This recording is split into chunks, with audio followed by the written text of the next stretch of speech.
Okay, so I mean, I'm not sure what's going on. The I mean, it's weird because like my Wi-Fi is like fully powered right now. Like I have a full signal, but for some reason it keeps glitching.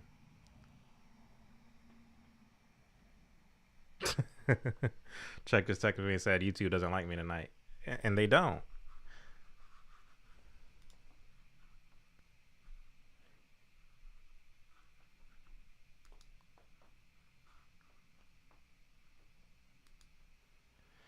Man, this is super weird because like my Wi-Fi says that I have a full signal, right? Me too. I just keep kicking me. I have a full Wow. signal, but like it's all glitching. So what's the purpose of this glitching if I have a full signal and everything else is running smooth? Like everything else, like I'm on the internet, it's super fast, but for some reason my YouTube live is glitching. Okay. You know what's going I on. don't know. I need to get Elon Musk on the case. See if he want to buy YouTube, man. We can figure out what's really going on. Mark Zuckerberg on the case right now, and they all watch. They all in the room watching this. Hey, Yeah. watch this. Yeah, yeah. Educated. Yeah, I am Mitch. I am Mitch is reporting us maybe. It's all good though.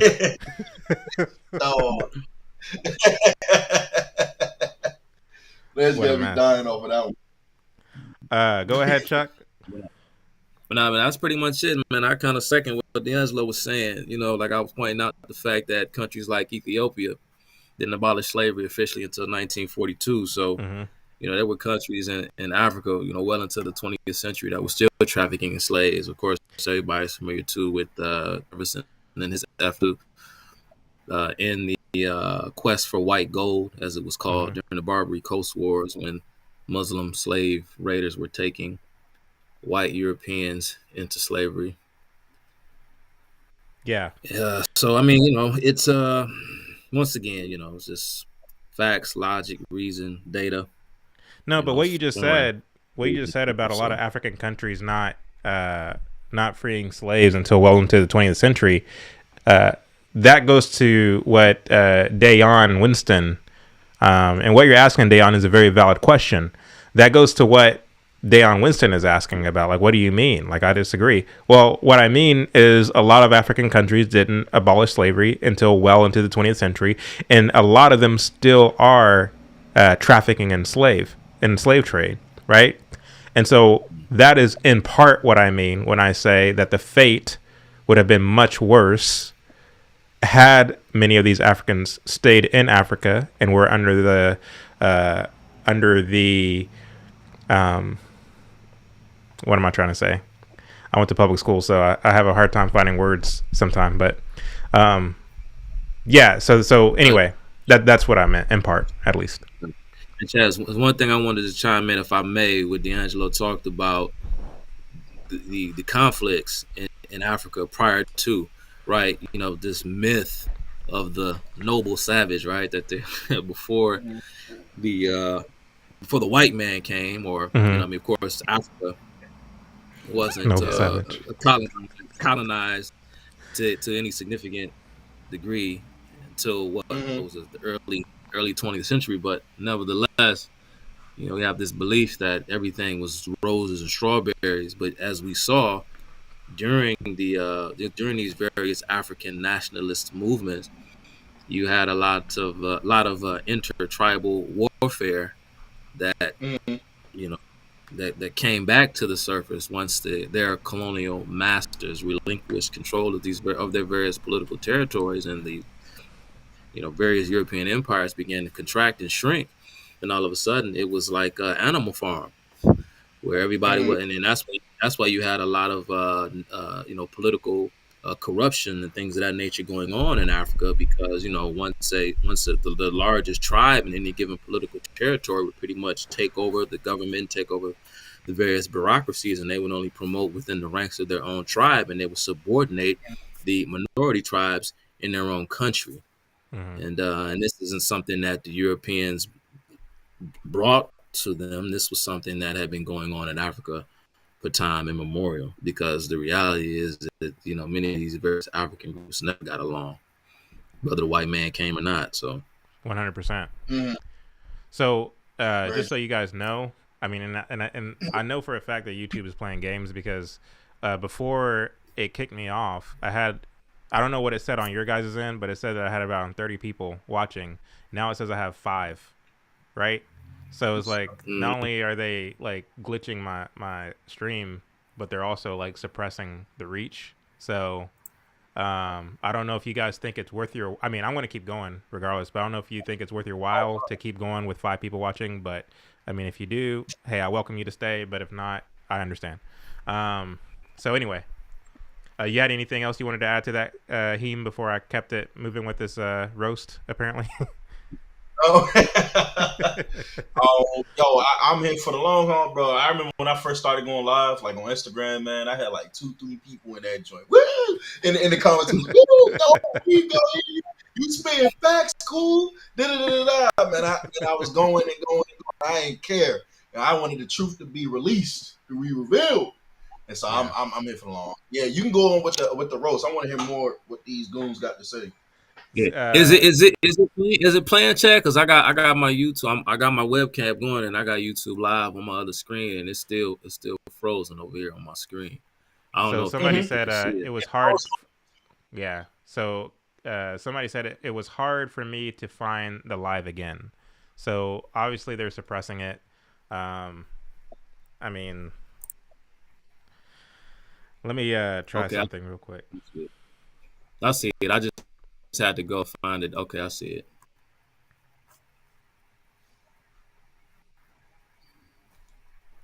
Hey, Chad, you heard from Blanche? Can you Blanche guys told me hear me? that he might be joining later. I know he was having trouble with his car. So yeah, I can hear you, Craig. How are you doing, man? Good, man. I don't know if you know the live is freezing. It's Yeah. like spinning. Yeah. So that's weird because like before, like, so I don't know, like, so on my because I'm streaming through Ecamm, right? So on my Uh, Ecamm, it showed that I had around 35 to 40 people watching, right?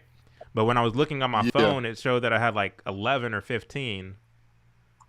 And now that it kicked me out because it was freezing and glitching, and I came back on, it says that I only have 5 people watching now.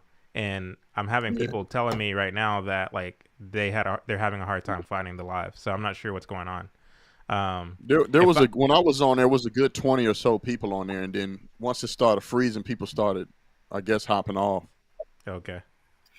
There's two a check because there are two lives going. So if you go to your YouTube channel, it'll show that you're going live on 2 different streams, and they both have the same title, "Responding to Mean Things Part 2." So I Okay. think people are in the wrong one. Okay. So let me go ahead and Oh, yeah, it's Are you like streaming it the lives going right to now. different platforms at the same time? no, just one, just YouTube. No, so YouTube is showing that you got 2 streams going at the same time. Of course they do. All right. Well, hold on. Let me try to minimize the confusion. Anyway, what's up, Craig? How are you, man? I'm doing good, man. I'm trying to think if I open up, um, start virtual cam. Wonder if this will work. Okay. Did that work? Is there any way I could get Nope. all of y'all on the screen together? Like, Oh, you can't see everybody? yeah, I can see you. I can only see you, Chad.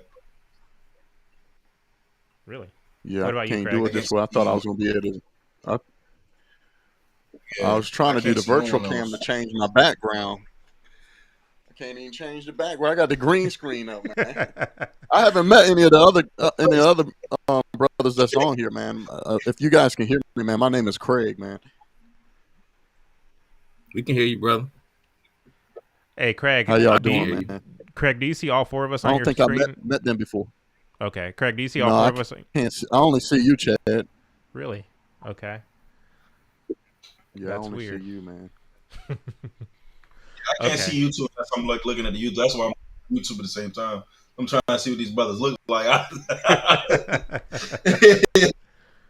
was like, I'm thinking, like, when I first got on, I'm thinking Chad's like listening to, he got a call, somebody called in, and he talking to Chad, calling.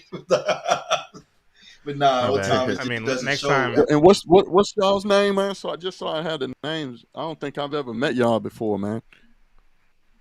We'll start with you, Chuck. Go ahead. Man, I'm Chuck, man. I go by Teach 'em Chuck on IG and YouTube, but yeah, that's me, man. Most people just call me Chuck. Teaching Chuck, you're a content creator. Yeah, I guess you can. I guess that's fair. Call me that. Yeah, man.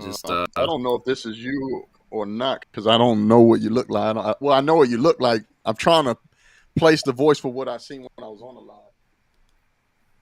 Okay, so this right here, can you see who's on the screen right now, Chuck or Craig? Nah. That's Should I put share screen? Maybe that will work. No, don't do that. You should don't do that. Yeah, I probably should have just went live through StreamYard because for some reason. Okay, anyway. So go ahead and introduce yourself, D'Angelo. My name's D'Angelo Good. I be on Instagram. They know me as Cool Heem on Instagram. That's why everybody calls me Heem. Does my thing say Heem Good on it? I probably can't even see that. Like COOL. Yeah, COOLHEEM on Instagram. I'm gonna send both of y'all. I'm gonna send both of y'all. I'm gonna connect with both of y'all on Instagram. Okay. yeah, for sure. You guys still can't see each other? Mm. No? Wow. Okay. I mean, I'm seeing I everybody. just sent both of y'all a request. I'm seeing everybody and everybody else. Everybody on YouTube. What'd you say, Chuck? Okay. I ain't saying no. All right, I'm just going to go ahead and jump right into the alleged roast, so that way we can keep it moving. We can quit it with the amateur hour. All right, here we go.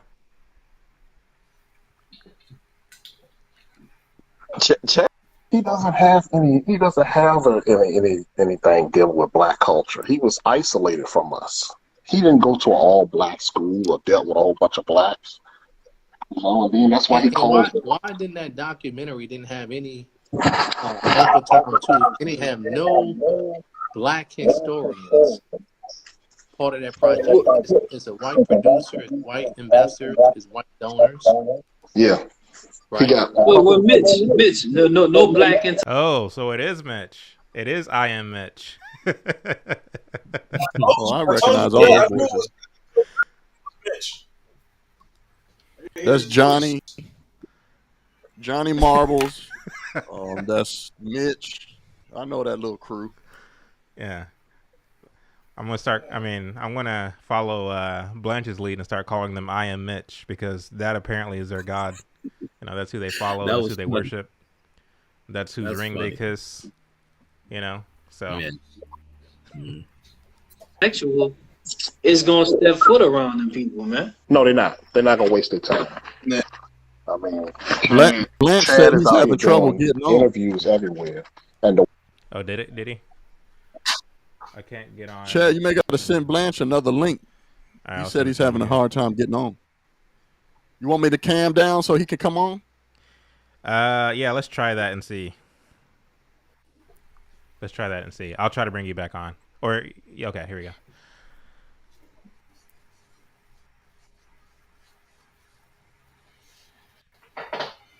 Okay, there you are.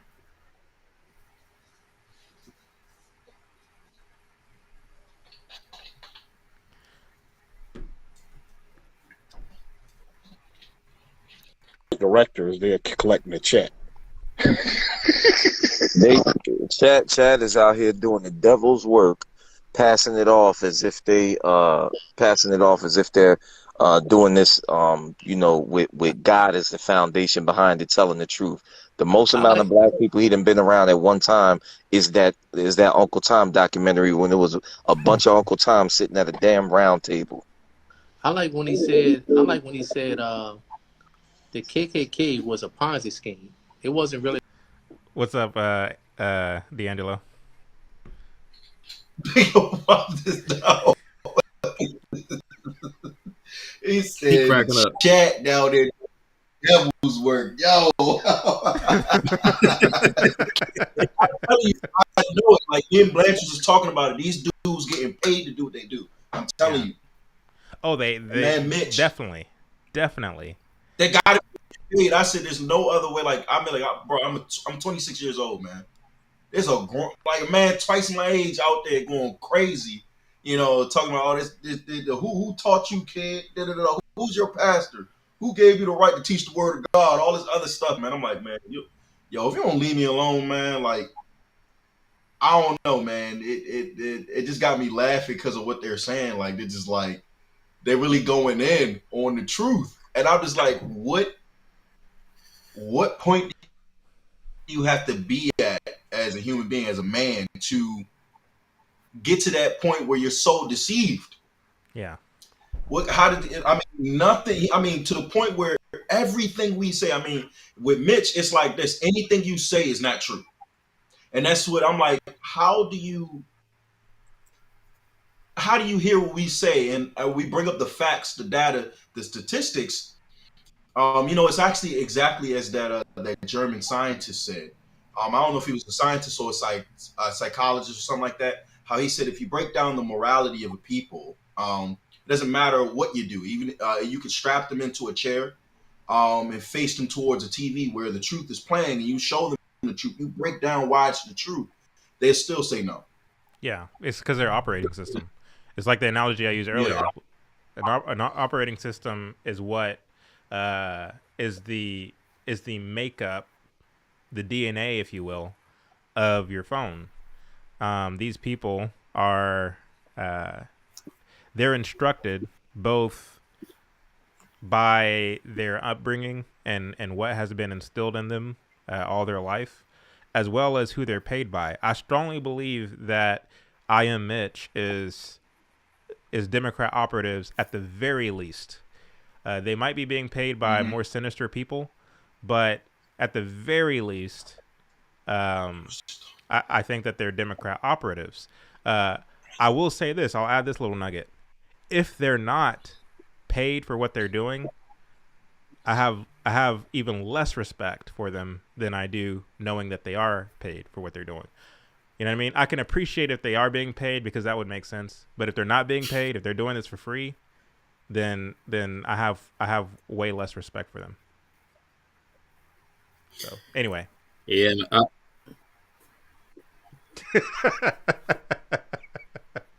go ahead, Chuck. No, I just was saying because I was thinking the same thing that D'Angelo was thinking. When these cats first start coming around, they first started coming around, and I'm just like, first of all, and it's weird, man, because when I would go live, it was like, boom, first it was Mitch and his multiple accounts, and then I noticed it was one after another, and they started to become like a small little group, and I said to myself, how in the world do they even know when I'm going live? I don't think, and I don't have a huge following. You guys, blow me out the water when it comes to your Instagram numbers or whatever.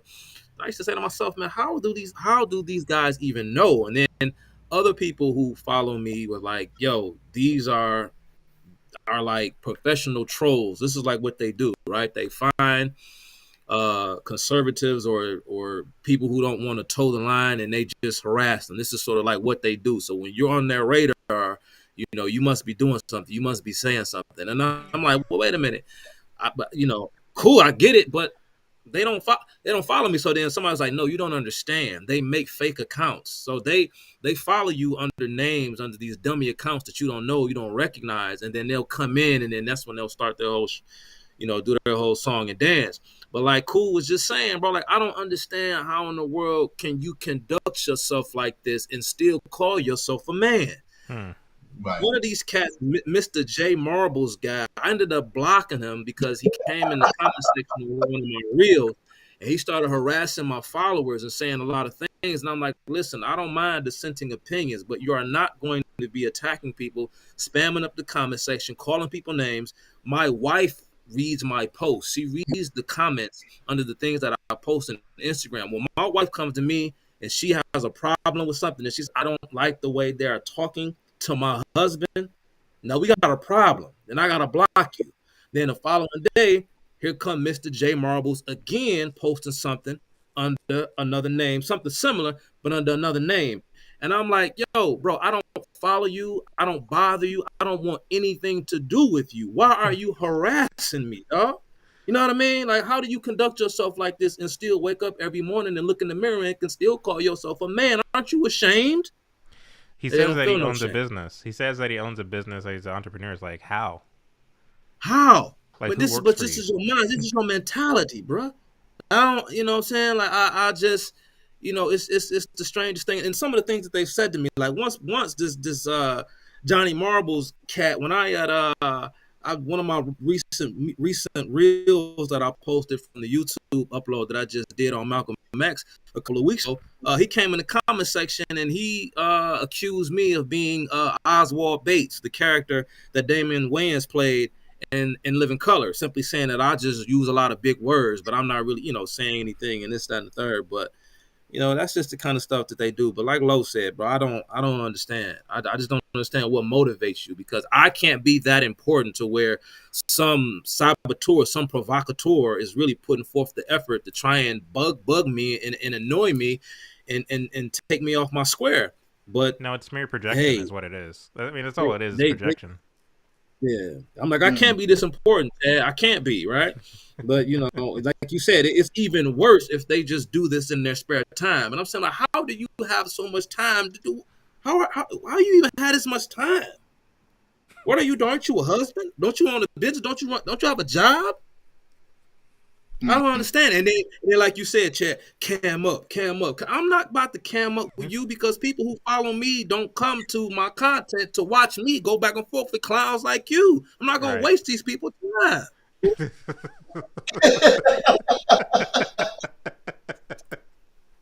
going to wait to be come in, bro. I already know what you're going to say before you going to say it.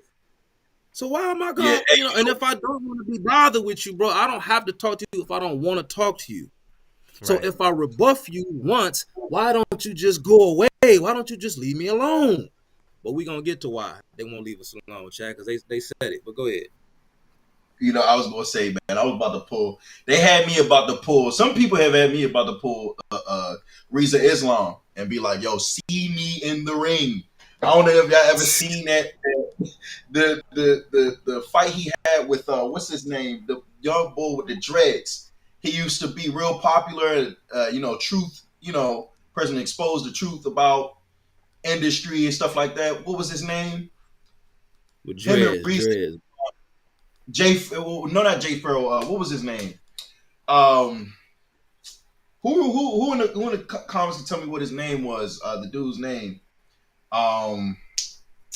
Him and Reza Islam was going back and forth about the Nation of Islam and who killed Malcolm X, and how Malcolm X came forward with the truth about what Elijah Muhammad was doing with young women and stuff like that. And they got into an argument, and Reza Islam wasn't even computing nothing. He wasn't saying nothing in he was just like, see me in the ring. He kept saying that over and over. Point blank. Yo, look, Cool. I told Mitch, I say, listen, dog, if you live in Detroit, if you come, I said, dog, we come in a controlled environment with the moderator, with a specific topic we can say. But man, as far I'm not about to be, man, going back and forth, bro, hollering at you, man. I'm not finna do that, man. Right. Can y'all see each other now? By the way, cut it out. No, I can't see him. I was looking at. I got the YouTube live going. That's how I was able to see everybody. Okay, I'm sorry about that. I mean, I'm not sure what's going on. Usually it's no. By the way, Chuck, whenever you were live with me and Rick, were you able to see Rick? Yep. Yep. So yeah, it's Sure weird that was. tonight, like I didn't do anything different, but it's weird that tonight y'all aren't able to see each other. And one more thing, y'all. I'm not gonna take up all. And like I told you before, Chad, this is the type of stuff, bro, that I don't like. You know what I'm saying? Because a lot of these cats, they feign sincerity, and that's how they get people to fall in line. They aren't committed to the truth, but they manipulate you, right, with their passion. And so this is what they do. They think they can intimidate people. I know, Chad, I know you a man. You ain't my nigga, word to the mother. That ain't your style, that ain't you, and that's cool. You understand what I'm saying? But listen when I tell you, Chad, and mind you, when people go to my Instagram content, I'm a different cat. But Chad invited me on his platform, and when in Rome, do as. I respect Chad's platform. I don't say the things that I would say on my platform. I don't use the kind of language that I use on my platform when I'm here. You understand what I'm saying? But make no mistake about it. And this is why I don't fool around with them cats, right? Because the way they talk and how disrespectful they are, you know what I'm saying? It's just like, nah, bro, we're men. So we know exactly what these sorts of things can lead to, right? When there is disagreement. And so I'm not even going to run the risk of getting involved in a situation where, right, I overstep, right? I step over that line or you step over that line. You know what I'm saying? Because I'm not somebody that you could just punk or bully or push around because it ain't finna go down like that because I'm not that far removed. And I think my man's cool know what I'm talking about. I'm not that far removed. This not that type of party, bro. You know what I'm saying? And I don't want to be. I'm not that guy. I'm not tough. I ain't no gangster. I ain't no thug. I ain't no killer. I'm none of that. I'm just a guy on Instagram that's just trying to talk about politics, religion, history, and yada yada yada, and try to inform some people and try to help make the world a better place in my own little way. That's all I'm trying to do. I don't want that kind of smoke, and that's why I don't deal with them because you're gonna mess around and do something or say something that's gonna get me into something and get you into something that neither one of us want. So I'm not even gonna fool with you because you don't come in good faith. You're too disrespectful. Amen. Mm-hmm. They definitely do. They take He doesn't have weakness. Are you playing it? My bad. I'm sorry. anything dealing with black culture. He was isolated from us. Okay, so he didn't go to all. Chad is out here doing interviews everywhere, and the white directors they're collecting the check. Chad is out here doing the devil's work, passing it off as if they're doing this with God as the foundation behind it, telling the truth. So as far as like, Chad, like he's out here doing interviews and the white director's collecting the check. Again, this is projection, right? It's projection. Like they can speak on certain things because it's what they're doing, and they understand, just like their ilk has been doing throughout history, that to the extent that you can take what you're doing, which is ugly, which is disgusting, which is weird, to the extent that you can take what you're doing and project it onto somebody else, you can then divert that attention away from yourself. And it gets to a point where it's like, oh, because I'm making fun of you of tap dancing, because I'm making fun of you of being a sellout, this, that, and the other, you can't then turn around and say the same thing about me, because the observer, the audience, is going to say, like, you're basically just saying the same thing about him that he's saying about you, right? So it's like you're trying to take away that ammunition, if you will. It's kind of like the movie 8 Mile, where Eminem's character Rabbit basically talks all this crap about himself. He self-defamates himself. So as to take away, so he takes away that power from his opponent to then use that against him. Only the difference is, and I know this analogy sucks, but only the difference is these people, these blacktivists, they are, rather than what Eminem is doing in terms of making fun of himself, based on his own lived experiences, these blacktivists are trying to project their own lived experiences onto folks like myself and you guys, right? And so, it's them who's being paid. It's them who's bootlicking. It's them who's subservient to, their white Marxist overlords, right? And so they're trying to take everything that they're doing and project it onto us so as to neutralize us, so as to take away the ammunition from us, right?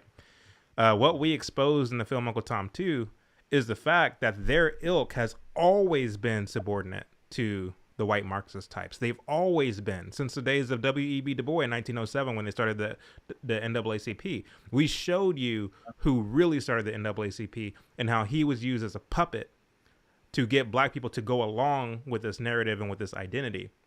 We showed you how Martin Luther King was used to that same end, right? And nothing has changed. We showed you how Black Lives Matter was started by a white Marxist, right?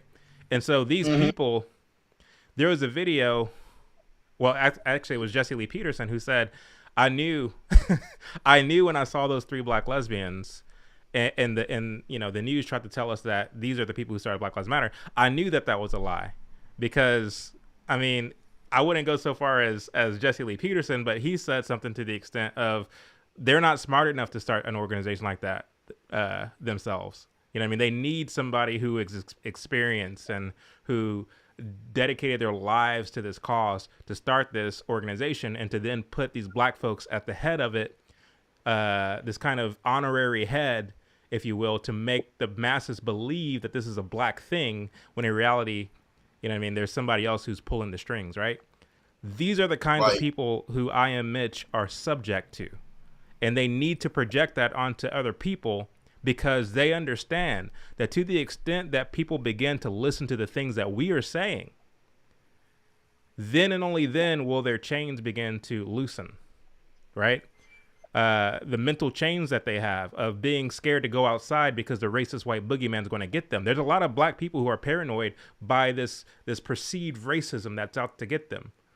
Whenever you realize that you're free, freedom comes with responsibility. And because people don't want to be responsible, people like I Am Mitch are able to solidify and reinforce those chains and make sure that the lock is ever so tight, lest you break free. So that's my take on it. What say you guys? Craig, you want to go ahead? Cool. You can go. Go ahead. Cool. Yeah. Go ahead, man. You ain't said nothing in a while. Go ahead. Yeah. Man.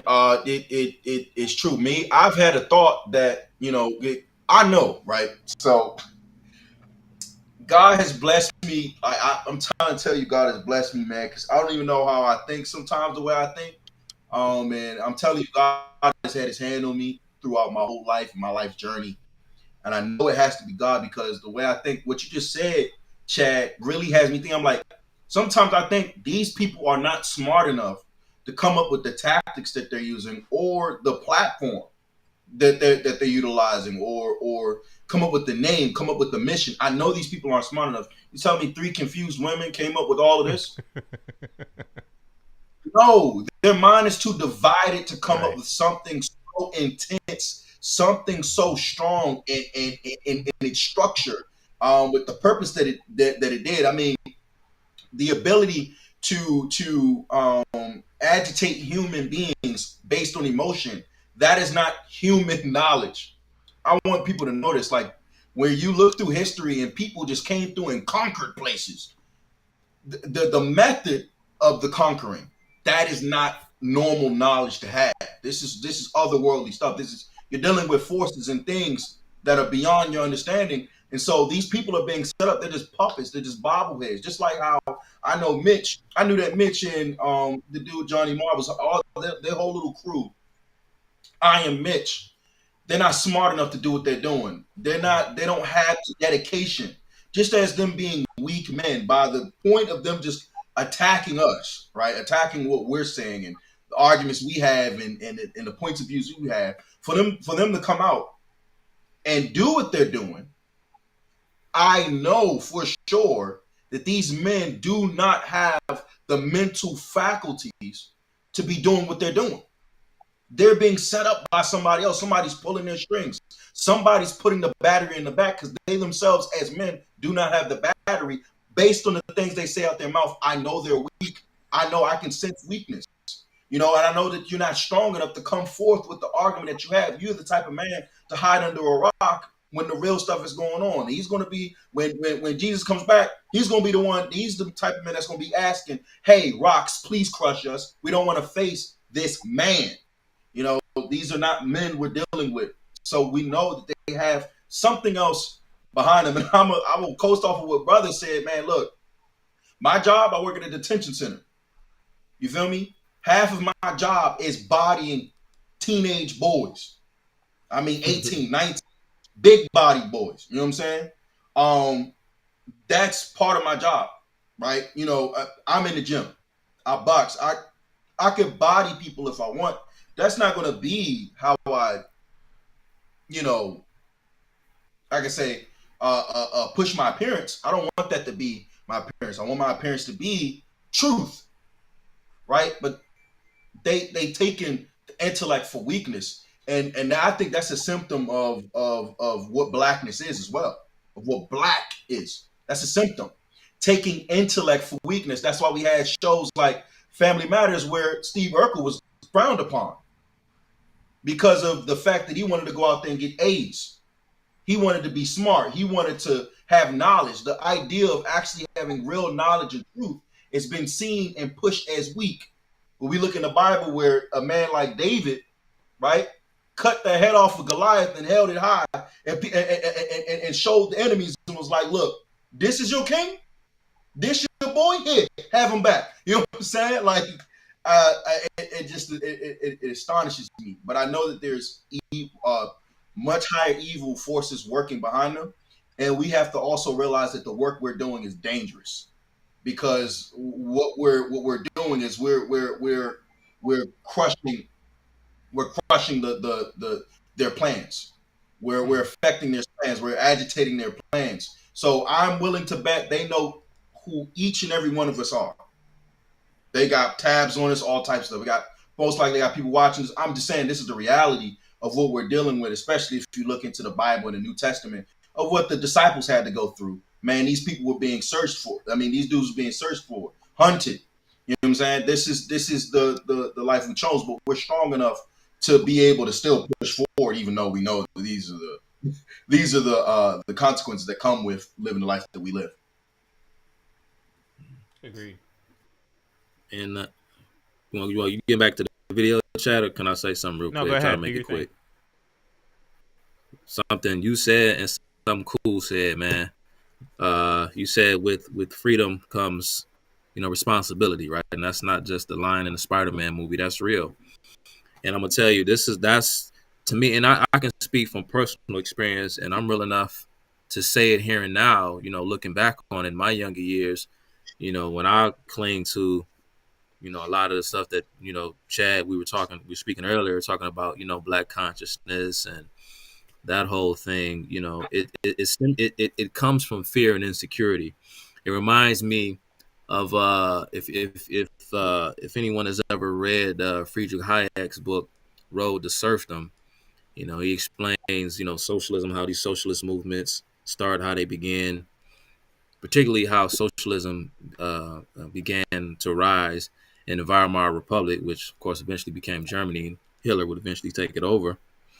He says that what happens is you herd these people into a group and you heap upon them unearned these kind of try to give them adulation and make them seem as though they are something that they're not, right? Simply by way of giving them access to this exclusive group. And so they feel superior, right? Insofar as those who are on the outside are inferior to them. Because when you are transitioning from adolescence into young adulthood, you're stepping out on that ledge alone. It's just you. And life is hard. Life is rough. Sometimes life it's scary. It can be unpredictable. And so when you can retreat into the group, whether we're talking literally or whether we're just talking psychologically, right? It serves as a security blanket to prevent you, the individual, from going out in the world and taking on the task of freedom, because you don't want the responsibility, because it's too scary, man. And this is why a lot of black people. This is why I don't buy, and I'm glad, you know what I'm saying, Cool was just talking about, you know, he talked about Jesus, he talked about Christianity, because I'm coming from a Christian perspective. I know we talked about, how you say his name, Riza, Islam. I know, you know, not to say that the man has never said anything that I wouldn't agree with, because, you know, I'm sure he has. I don't follow him intently or anything like that. But, and I don't want to change the subject and go down the rabbit hole. But, you know, when it comes to, you know, these guys in the black consciousness community and their obsession with the Nile Valley culture, or whether it's, we're talking about the Nation of Islam and their racial obsession. And now there's this debate being had in a lot of places about, you know, well, who are the true Jews and who are the true Israelites, and this, not the third. So you are supposed to, as a black person, feel some sense of achievement because your ancestors did something. Your ancestors gave birth to civilization, right? The Nile Valley culture gave birth to civilization. Okay, so remember what Elijah Muhammad talks about. Well, the black man suffers due to a lack of knowledge of self. So if you get to know your true history, then that will, of course, cause you to rise, and then, you know, because you are constantly being beat down by, you know, by this constant drumbeat of propaganda that you are nothing, because you, as a black person that has never achieved anything, you've never accomplished anything. So you built pyramids. Okay, great.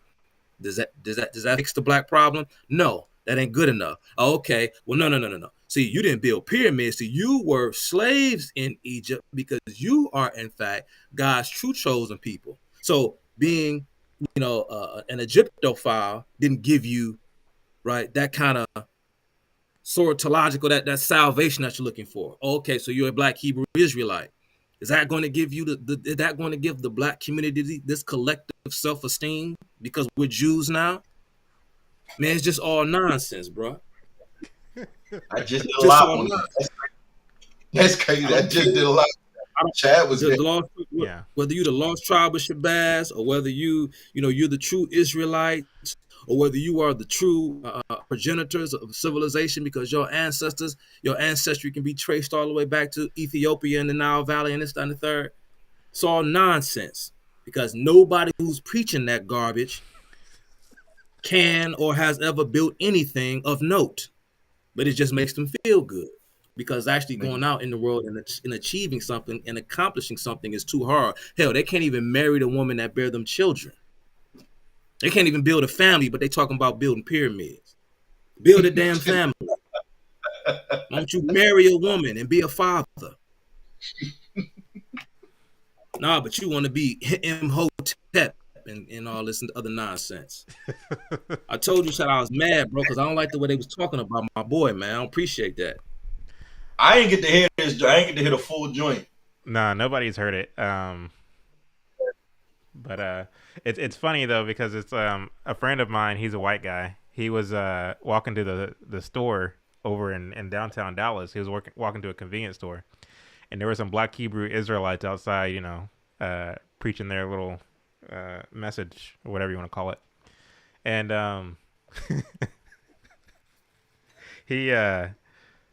so he stopped and he was like trolling them or whatever. And there was a black crackhead who was walking by, and he asked for some money. And my friend said, "I'm sorry, I don't have any money." But the black Hebrew Israelites pulled $1 out of their pocket and they gave it to the crackhead. And they told the crackhead, "One day, brother, you'll be the king of this white boy."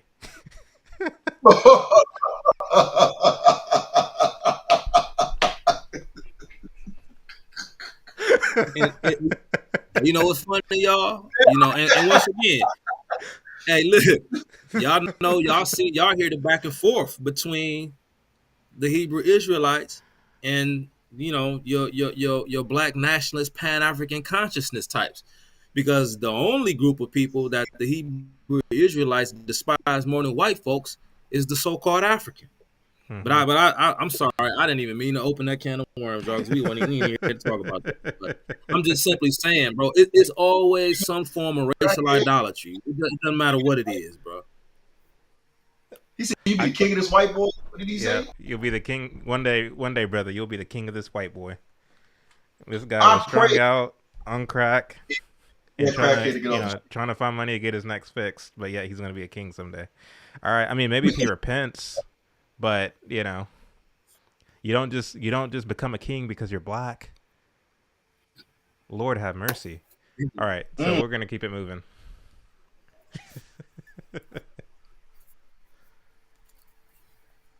Work, passing it off as if they're doing this with God as the foundation behind it, telling the truth. The most amount of black people he done been around at one time is that Uncle Tom documentary when it was a bunch of Uncle Tom sitting at a damn round table. I like when he said the KKK was a Ponzi scheme. It wasn't really about Ponzi racism. scheme, dog. Unbelievable, man. He said it wasn't about racism. He said you can't find nobody part of the KKK lynching people like that. There's no correlation between the KKK and lynching, and that it was a Ponzi scheme. So tell me, what was the hustle? Now how we expect to progress with people like that in our circle. That's why it is important that we point out who all the enemies are and tell everybody black to stay the hell away from them, because they will thwart all of our progress. Not some of it, but all of it. They'll thwart. Okay. So I tried to make this point earlier, right? So he said, how do they expect us to progress with people like this in our circle? Now, there's so much to unpack here, right? So first of all, the thing that makes me in your proverbial circle is the fact that my skin is that color, right? So that's what puts me in your circle. The thing that takes me out of your circle is the fact that I believe something that's different than you do. First of all, I'm not in your circle, right? Let's get that straight first and foremost. Second of all, when he says that people like me will or pose a threat to their progress, we have to lay some groundwork here. Like, what do you mean by progress? Because progress to you means something different than me. I'm a Christian, right? I believe that after I die, I'm going to be in paradise with God, right? That's what that's what I'm looking forward to. People like him, like people like I Am Mitch, their idea of progress is once the Tower of Babel is built. That's their idea of progress. Their idea of progress is building a city that pays homage to blackness, that pays homage to self. You saw what happened the last time they tried to build the Tower of Babel, right? You saw what happened the last time they tried to say, you know what, we don't need God. We're going to march and proceed by our own volition. It goes back to the first Adam and the first Eve.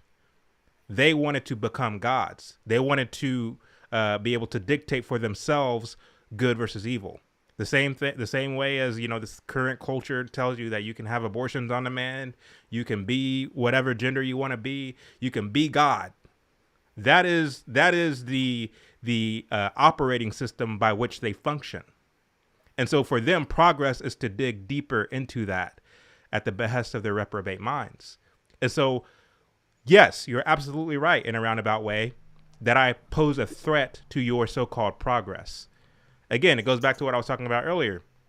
To the extent that people begin to listen to the things that we're saying, the chains will loosen. And it's my hope that they will repent and turn to Christ, because Christ is the only name given under heaven by which man can be saved. And we know how the story is going to end. At the name of Christ, every knee will bow in heaven, on earth, and under the earth. That is the fate, right? They don't want that. They want their father Satan to rule. That's what they want. They may not know it. They may not recognize it as such, but that's what they want. They're going to be crying, as Blanche alluded to earlier, for the stones to crush them. That's actually biblical. And so they're right. When you look at the history of America, specifically black folks in America, the blacktivists have always been up to no good, whether they realize it or not. Du Bois was up to no good. He was being used, and he was willing to be used to sell degeneracy and decadence to black folks.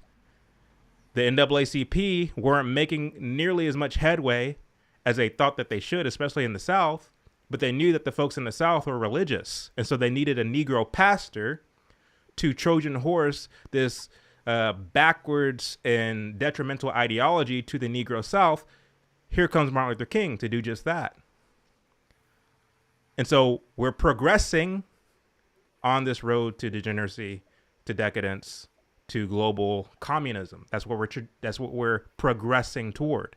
You fast forward to today, you have a lot of people, your Hank Rogerses of the world. You have your Cornel Wests of the world. You have your Black Lives Matter of the world. You have your Michael Eric Dysons of the world. You have your I Am Mitches of the world. People who want to keep us steadily going down this path to destruction. That's but they call it progress, right? The Bible talks about this too, calling good evil and evil good. And so to the extent that you have the voice in the wilderness, those of us who are willing to speak up, not because we're pushing the Republican Party, not because we're pushing conservatism easy or even, but because we're pushing repentance, right? It's like people are in the dark, they become accustomed to the darkness, and to the extent that somebody comes and flip on the switch, that light is too bright. People are angry at you because you flipped on the switch. That is the annoyance that we cause or that we pose to people like this. Y'all want to take a stab at it before I keep playing it? I'm just bugging out at it's the ego. I mean, what? First of all, who the hell are you to be affiliated with? You got to keep them type of cats out. Why do you don't do me no favors, bro? Makes you think I want to be associated with you? Thank you. I'm just bugging out on that. Who are you for somebody don't want to be affiliated with? Right. Nerd. Anyway, go ahead, man. What about progress, D'Angelo?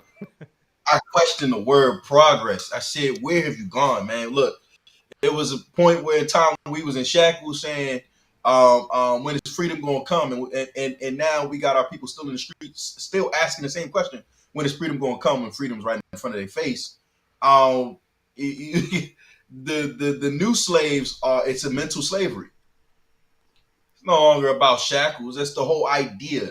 People don't understand how Satan works. He wants your mind. Right. Once he has your mind, he has your whole body. He has everything. Because your mind is controlling everything. So he wants your mind. It was never about physically putting you in shackles. What good is a person in shackles if they still define you? Right. You know what I'm saying? That's a threat still in those shackles. It's about having your mind completely won over to his side. And people don't realize this, but progress. What progress? And I told you, I'm an environmental scientist. Okay? I teach greenhouse work, botany, agronomy, and how to use certain tools to grow certain plants. Right? I'm working in the greenhouse. I was on Clubhouse one day. I was working. I was a section grower at a place called Kavanaugh's Perennials in Baltimore. Right? I'm in the greenhouse spot. I'm in one of the houses, so I was in charge of 5 houses, of growing all of the material for 5 houses. I'm in there. I'm clipping ferns, and I'm on Clubhouse, and I'm listening to some dudes talk about us unifying as a people. We're gonna come together. We're gonna police ourselves, and these rooms in Clubhouse be hilarious. I just love going in there and just listening what people have to say. I got up on stage and I was like. What'd you say? You see what we need to do is we need to come together. But go on. Yeah. We need to come together. They're like, we need to come together. Man, we can police ourselves. We don't need nothing from them. Man, we got farms. And it made me, as soon as he said farms, I said, you got farmers. Hold on. Wait a minute. I'm working at Kavanaugh's Perennials that is in Baltimore. Baltimore's pretty black. I am the sole black person working here. What farms you talking about? In fact, when I got hired, they was like, man, we really need black people in the agricultural society. We need an agricultural industry. We don't have enough black people. And so I'm like, okay, it prompted me to look up how much farmland do black people own? We own less than 0.2%. In fact, we share the 0.2% with another group of people. So that means we own 0.0001% of the farms in America. And I said, what farmland you talking about? What farmers you talking about? When you come together, how many farmers you really gonna have? What do you have? Do you own any land as a collective people? Do you have enough to sustain a society by yourself? Do you have the resources? People think real wealth is money. No, it's resources. If you control the resources, then you control everything. Mm-hmm. You feel me? And I know that. That's what I want. I want resources. Forget money. I can kill us. Money's here today and gone tomorrow. It's worth nothing. American money's worth nothing anyway. It's been printed. It's off the gold standard. Man, it doesn't mean nothing to me. I want resources, right? So I'm asking them. I'm like, this is stuff I know about. I know for sure about because I'm in the industry. I get up there. I ask them. I'm like, yo, what are you talking about farmers? I'm like, are you sure you got farmland? Man, listen, we don't need this negative energy. We don't need this dude, this man up here, man. He a coon. He a sellout, man. He talking about against us. Da-da-da-da. And I'm like, no, bro. I actually work in the agricultural industry. I'm trying to tell you what the truth is. He didn't want to hear it. He said, no, he's lying. The numbers ain't, that's not the numbers. I'm giving him the hard numbers. He said, he's lying. Those aren't the numbers. It was just like, it just reminds me of the recording of the man, what's his name? The guy, the German scientist. the ex-KGB dude talking about Bezmenov. Yuri Bezmenov. Tell them the truth, and they still won't believe you. So I was like, right. What? The question is, what progress? No, I mean, exactly. Like, what progress? You know what I mean? Like, the thing is, they are boldly going nowhere, but they believe that they're going somewhere.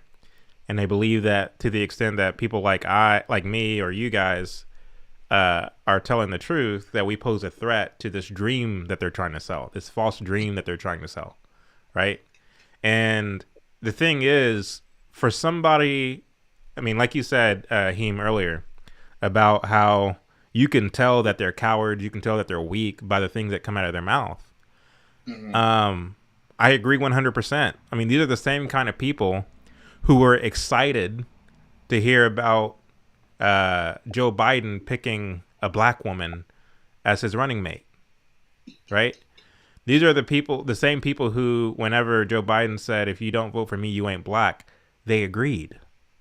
These are the same people who anytime a Democrat or a leftist or whomever puts somebody who looks like them in a position of, I don't even want to say power, but, you know, as a placeholder to be a surrogate for more sinister forces. Anytime somebody like that is put in, the bureaucracy or the government, they hoop and holler, and they are excited about that. And so it doesn't take much to get them excited, right? Mm. And so you believe that you are on your way toward progress by having quote unquote representation in politics. Do you honestly believe that the so-called Congressional Black Caucus are authoritative? They're not. The Congressional Black Caucus is full of surrogates. And guess who they're subordinate to? I'll give you a hint. They're not black. These are people who dance to a tune and they don't make the music. This is pure symbolism, is all it is. But you believe that you're going to get progress by way of that? When you have folks like Heem and me and Blanche and Chuck and Craig and others talking about resources, talking about being a free thinker, talking about being a man, it's to the extent that you're a man, you're resourceful, and you're a free thinker, that you can make a living for yourself, that you can make a way for yourself with or without social media, with or without the electrical grid, with or without all of the so-called commodities of the Western world. You strip a lot of these blacks away of all that, or you strip that away from a lot of these blacks, they won't know how to function. They can't survive. And it's not just a black thing, it's a Western thing. Many of us are fattened calves by the system. And I don't use the word system in the same way that those who, you know, are arguing against so-called systemic racism. I'm talking about the system that Satan owns and Satan runs. The thing is, when you listen to the policy proposals of leftists, they are appealing to the most degenerate, lazy, despicable, frivolous aspects of humanity. That's what they appeal to. It's the equivalent of a parent who neglects their responsibility and promises their children candy all the time because they want their children to like them, right? Only that parent is just being lazy, whereas the powers that be in government and these bureaucracies who are pulling the strings, it's not so much that they are just being lazy. They have an end goal, and the end goal is to secure power. What they do with that power is a different question. But the fact of the matter is, they are offering candy to people, and people are hooping and hollering and saying, yes, this is what progress is. And to the extent that you have people like me saying, well, no, that's not reality. They're fattening you up to slaughter you. When we say that, oh, you're the enemy. You're against progress. You're anti-progress. And so for me, it's like, it gets to a point where it's like, dude, suffer and die. You know, suffer and die. If you don't want to fill your lamps with oil, that's on you. If you don't want to take instruction and wise counsel that you might be ready when the night gets cold, that's on you. I did my part. I warned you. I tried to educate you. I tried to empower you to be a man, that nothing's free. Learn skills, be resourceful. Not in a collectivized way, but as an individual, as a man who's responsible for himself and for his family. Get your own house in order. Make your own bed, as Jordan Peterson says. Right? They are talking about some of those things, but in a collectivized way. See, what we need to do, we as black folks, we need to come together and we need to blah, blah. Like, it's not going to happen. Come together and do what? Y'all are together in South Side of Chicago. How's that going for you? You're together in a lot of these. Don't get me started. Do any of y'all have anything else to say on the subject before we keep it moving? No, I'm good, man. With the three of us, you know, we'd be here all night, so I ain't got nothing else to add. If people want to know, if people want to know why collectivism fails, I told you this before, Chad. When last time, one of our recent YouTube lives we did together, I say we is nobody. It begins with the I, because to quote Ludwig von Mises, the great economist, only the I can act. Only the individual can engage in a rational act. We is nobody. And if you want to know why collectivism doesn't work, go to a high-end restaurant with a group of people where they refuse to split the bill and watch the server bring out that $2,000 tab for 10 people to split equally and watch all hell break loose, especially if they black. You know why collectivism don't work? Go to a restaurant and why, and if they refuse to split the bill, try to deal with that. Right. Try to deal with that. Simple case study. Get it all night to figure out who owe what. That wasn't me. I didn't eat that. I didn't have that. Or perhaps if you ever had a roommate, perhaps if you ever shared a house with somebody, you know, because it depersonalizes the very aspect and the very notion of responsibility. Notice how things get dirty a lot quicker. And it's not so much because there are more people. It's because everybody shuns responsibility. I think it's almost an aspect of human nature. Yeah. Man, the dish is piling up, bro. It's your turn. No, it ain't my turn. I watched them last time. I know you watched them last time, bro, but I watched them 3 times before that. For this and this and that. Right? You watch friendships dissolve. Families break apart because people just can't live together. Because it's just harder for people to share responsibility, man. It's just harder to organize things in that way. And that's why, like you said, it'll never happen. And they know it'll never happen. All this nationalism, Pan-Africanism, it's just pipe dreams. Yeah. But they get to stand on their soapbox and preach that garbage, and it makes them feel good.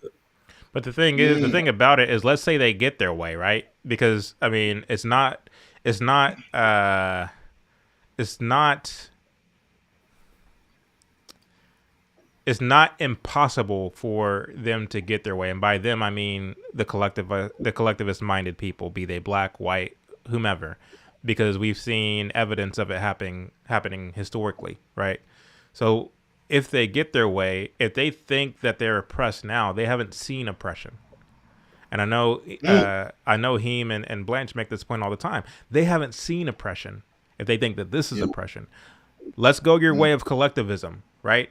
Collectivism breeds tyranny for the very reasons that Chuck just laid out. It just does. Because the thing is, this idea from each according to their ability to each according to their need requires a rewiring of the human mind. That's right. Because you can't kick that feeling of injustice when you believe that you're not being treated fairly when your neighbor is, right? Or that you put in a lot of work and other people are benefiting from the work that you put in.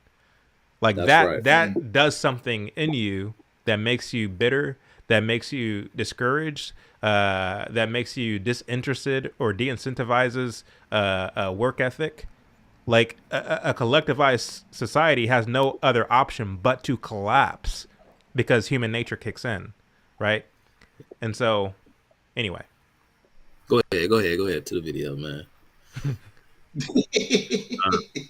Cause all three of us, bro, we gonna be, man. Cause I want to hear. I want to get to the end. Everything we'll end up back at the bottom at square one with absolutely nothing, dealing with people like Chad. Don't you have a child pedophilia registry list? Right? So that everybody, when you go into a certain neighborhood, you got to register that you're a child pedophile. You went to jail for child sex abuse. Exactly. Right? When you go to jail and you're a rat, they put you in with solitary confinement, or they put you protective custody. Protective custody. Same thing for people that disparage, that exploits, that grifts the black community. We need to highlight those people and give them their own area, own space. We need to be notified. If Chad moved next door, we should be notified. You know, Chad or Jackson moved next door to you. I'm like, damn.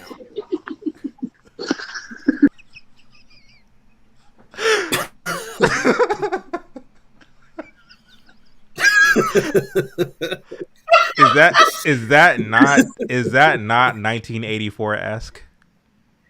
Yo, is that not 1984-esque? No. Somebody whose opinion I disagree with and goes against what I think is socially acceptable, to the extent that such a person comes around, we need to notify everybody that such a person came around. And then what? And then do what? Tyrants, man. Is that not 1984-esque? Do they not realize what they're saying? Yeah, I mean, it's fitting. I mean, no wonder that the Black Panther Party idolized Mao Zedong. I mean, you got cultural revolution type stuff happening here. What they gonna do? Kick your door down, Chad, and drag you outside and throw a dunce cap on you and beat you to death in the middle of the street? No, that's crazy. I ain't never heard that like that before. Oh my! Who gave him that idea? That's not his idea. Like, who gave him that idea? I don't believe that he sat there and thought that up. That's too meticulous. Like, nah, bro, he ain't come up with that. That's crazy, man. I think he's reading off a paper. They gotta be reading off a paper. Gotta be a script and all that. Like, there's no way he came up with that. Because that's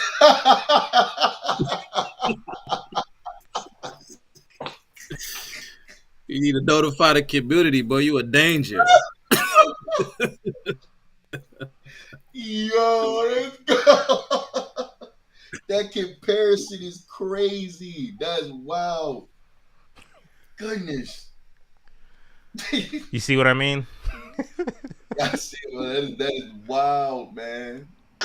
He said should be a coon registry. Yeah, they should. This is the kind of people that we have in our community. Then remember but I'm not in your community. Like, I'm not in your community. That's right. But I'm not in your community. And by that I don't mean in your proximate community in terms of being within your region. I mean in your ideological community, right? Right. Like you've rejected Christ. You've chosen to be of the world. Therefore, you're dead, right? I'm alive because I repented and I'm born again. So I'm part of God's kingdom, part of God's community. I'm not a part of your community. You're over there with the goats, right? The Bible says that he will separate the sheep from the goats. You're over there with the goats. I'm not in your community. I'm just not. Anyway. All those white people on the bridge that said they lied to y'all about Black history. I mean, come on, man. Somebody said that's kind of right. I said, first off, it's nothing but all white people up there telling us about Black history also. And they say, oh, that's racist. And I said, well, I guess I'm a racist. That sounds pretty weird to me. That you got like 35 white people saying that they were lied. Our history was lied to us. I mean, we got documentary after documentary after documentary they can read, that we can look at, we can read about, and all that is completely different from what Chad Jackson came up with. Johnny. So he's basing his belief system in a bunch of propaganda. He said we got documentary after documentary after documentary. Okay, I'm sure you're talking about all of Henry Louis Gates's so-called documentaries on PBS, which is funded and paid for and ideologed by who? I'll just leave that question on the table for them. And then I'm sure they're talking about the film Rosewood and Roots and Beloved and all these other things. I'm sure that that's what they're basing their reality in as part of their identity. And it's funny because when you look at all the blaxploitation films in the 1970s and you look at who the director of those films were and who the writer of those films were, and you're basing your ideology and your identity in these films, right? Like your whole fabrication or your whole makeup of what you perceive as blackness is shaped by Hollywood. And yet you're over here trying to talk down to me. Okay. Can't believe Y'all want to get together? Because I'm not spending the whole $20 to buy that documentary by Chad Jackson. I refuse to spend an entire $20. Y'all want to split that $20 and watch it together? I don't know if my stomach could take it, man. Certain things just make you want to vomit. I just want to see that white director talk about it, man. I'm amazed that Chado is not. He ain't even a producer. He just has some writing in it, and this nigga is acting like he's the end all be all of the movie.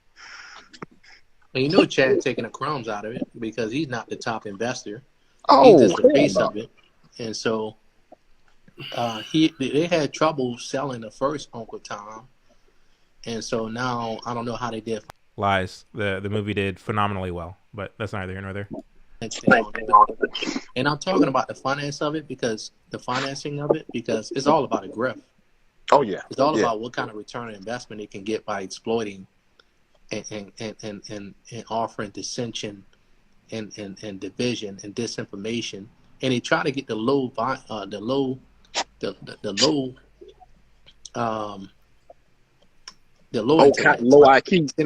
people. Yeah. The low IQ people like Synergy. See, they can get, you know what, that's man, Chad, you got the glasses, they fog up. He can pronounce his words well. He's a very coherent but ignorant guy. He's coherently ignorant. Have y'all ever heard anybody talk this bad? He said Martin Luther King was a Marxist and he was part of the problem with the civil rights movement. Martin Luther King got his face blown off at 39 years old, and Chad had the gall to insult his life like that. Like, what do you give somebody like him? Like the fact that he made a documentary, and Martin Luther King still have family around. The fact that he even put Martin Luther King in his mouth is this blasphemy.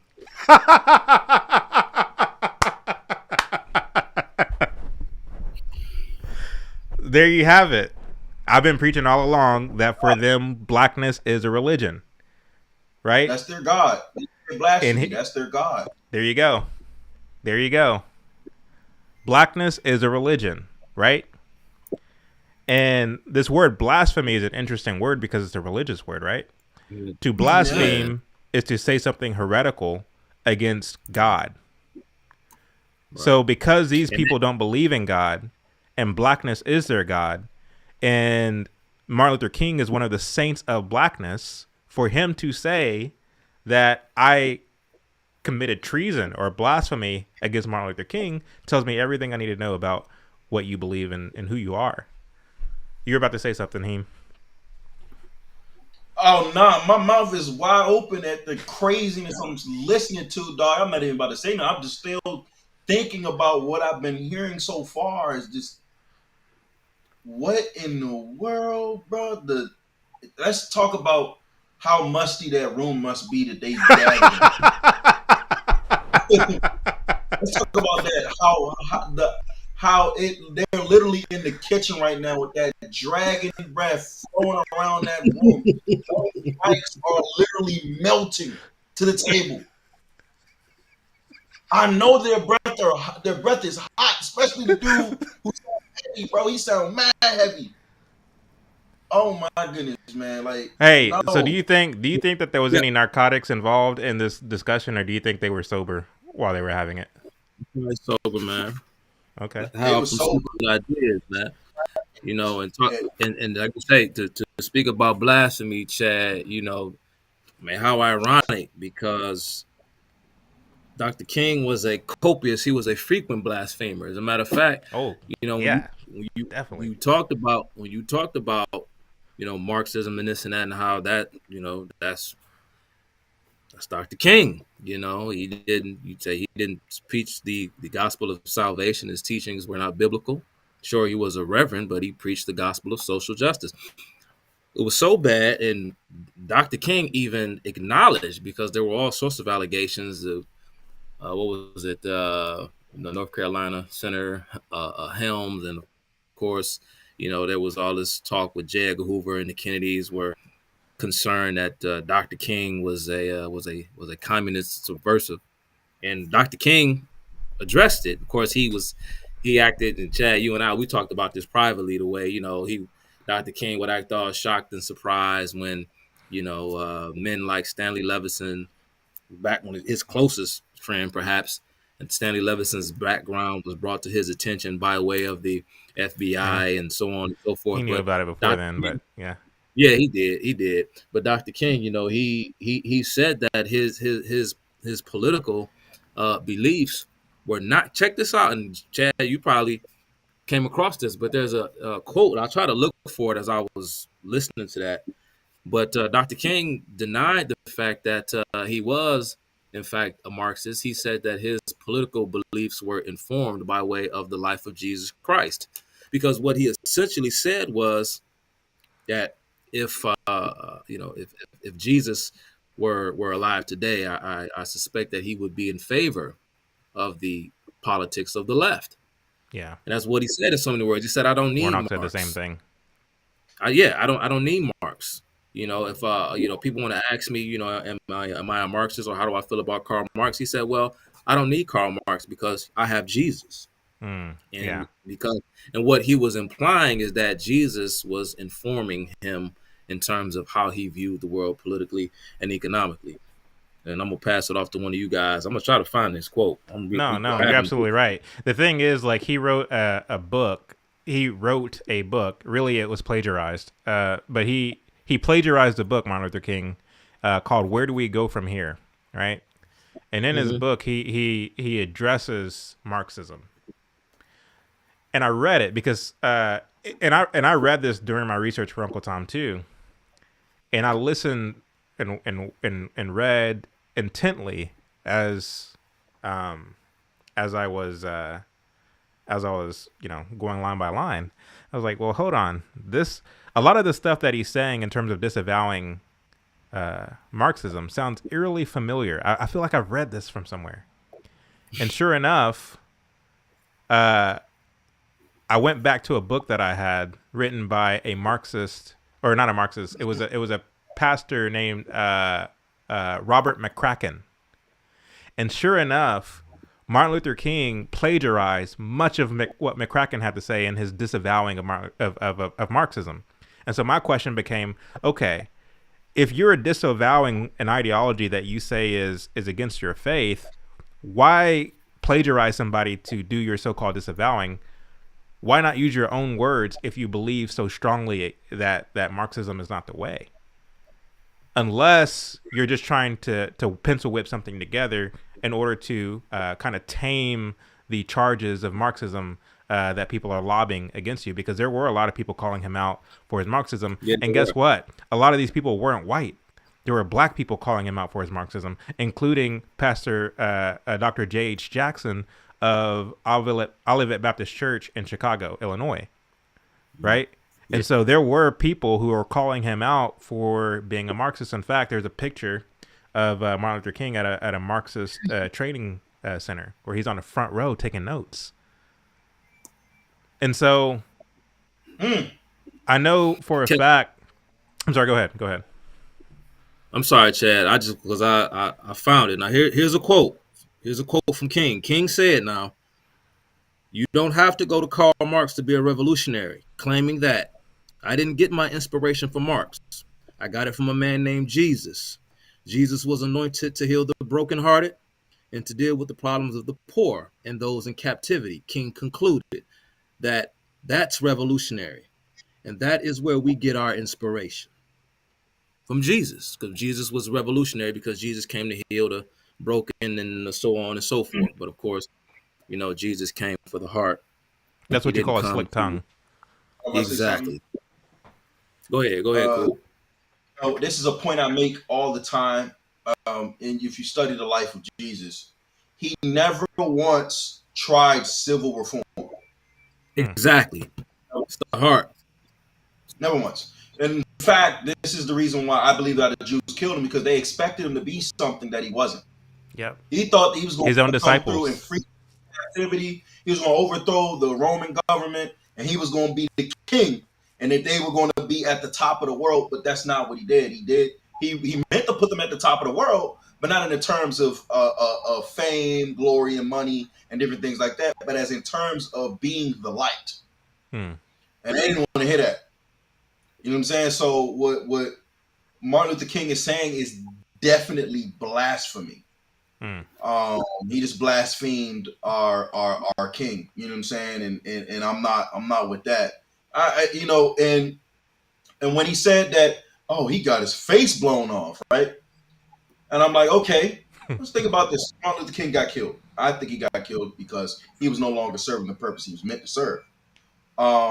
And when he gave out that speech that I've led my people into a burning building, let's go get our check. They owe us money. They got him up out of there. They got him off the board. But I said, if any time they were going to assassinate him to send a message that they didn't want some type of message sent out, it was going to be I have a dream speech. Right? Because if they were so against the I have a dream speech, why would they allow him to come down to the nation's capital to sit up there to preach before thousands and thousands of people the message that they didn't want him to get out? I mean, the nation's capital, this is where the president lives. It's where the defense is tightest, right? So even them saying that, I'm saying there's still controversy there. There is still conspiracy there. It's not theory. It's still conspiracy at the fact that they allowed him to get that speech out. If they were so against that speech, that would have been the time to assassinate him. Yeah. Well, the thing is, they were all working in cahoots with one another. It's interesting because it's like, there were some. I want to save. I got some juicy stuff coming up, by the way. I got some very juicy stuff coming up. Round 3 gonna have some heat in it. I already know, man. Probably even before that, I got some very juicy stuff coming up because it's like Martin Luther King Day is coming up in January, right? And I imagine that there's going to be a lot of buzzing on social media. Happy Martin Luther King Day. Martin Luther King was, a hero. He saved black people, this, that, and the other. So I imagine there's going to be a lot of that. and I'm going to come and wreck the party with some, not necessarily information, but just like some. I'm just going to be very candid about how I feel about it. And the thing is like, even during the making of Uncle Tom 2, there were some people who are black conservatives who shall remain nameless who didn't like where we were going with, part 2. And they said as much. They said so to me. And it's interesting because it's like these people, like if you go to their social media right now, you will see them talking bad about critical race theory. You'll see them talking bad about socialism. You'll see them talking bad about how, we as black people, like we need to get our stuff together and this, that, and the other. We need to stop being victims. We need to stop playing the victim. So they say all the right things. But when you start talking about Martin Luther King, Martin Luther King was a good man. He wanted everybody to get along. He wanted black children to play with white children. He had a great dream, this, that, and the other. And so they believe all the right things up until it gets to the point of Martin Luther King. Then they want to create this kind of chasm, this kind of separation, this kind of break off point. They don't allow their minds to complete the circuit, if you will. And so I start asking questions. Well, where do you think this all started? Where do you think?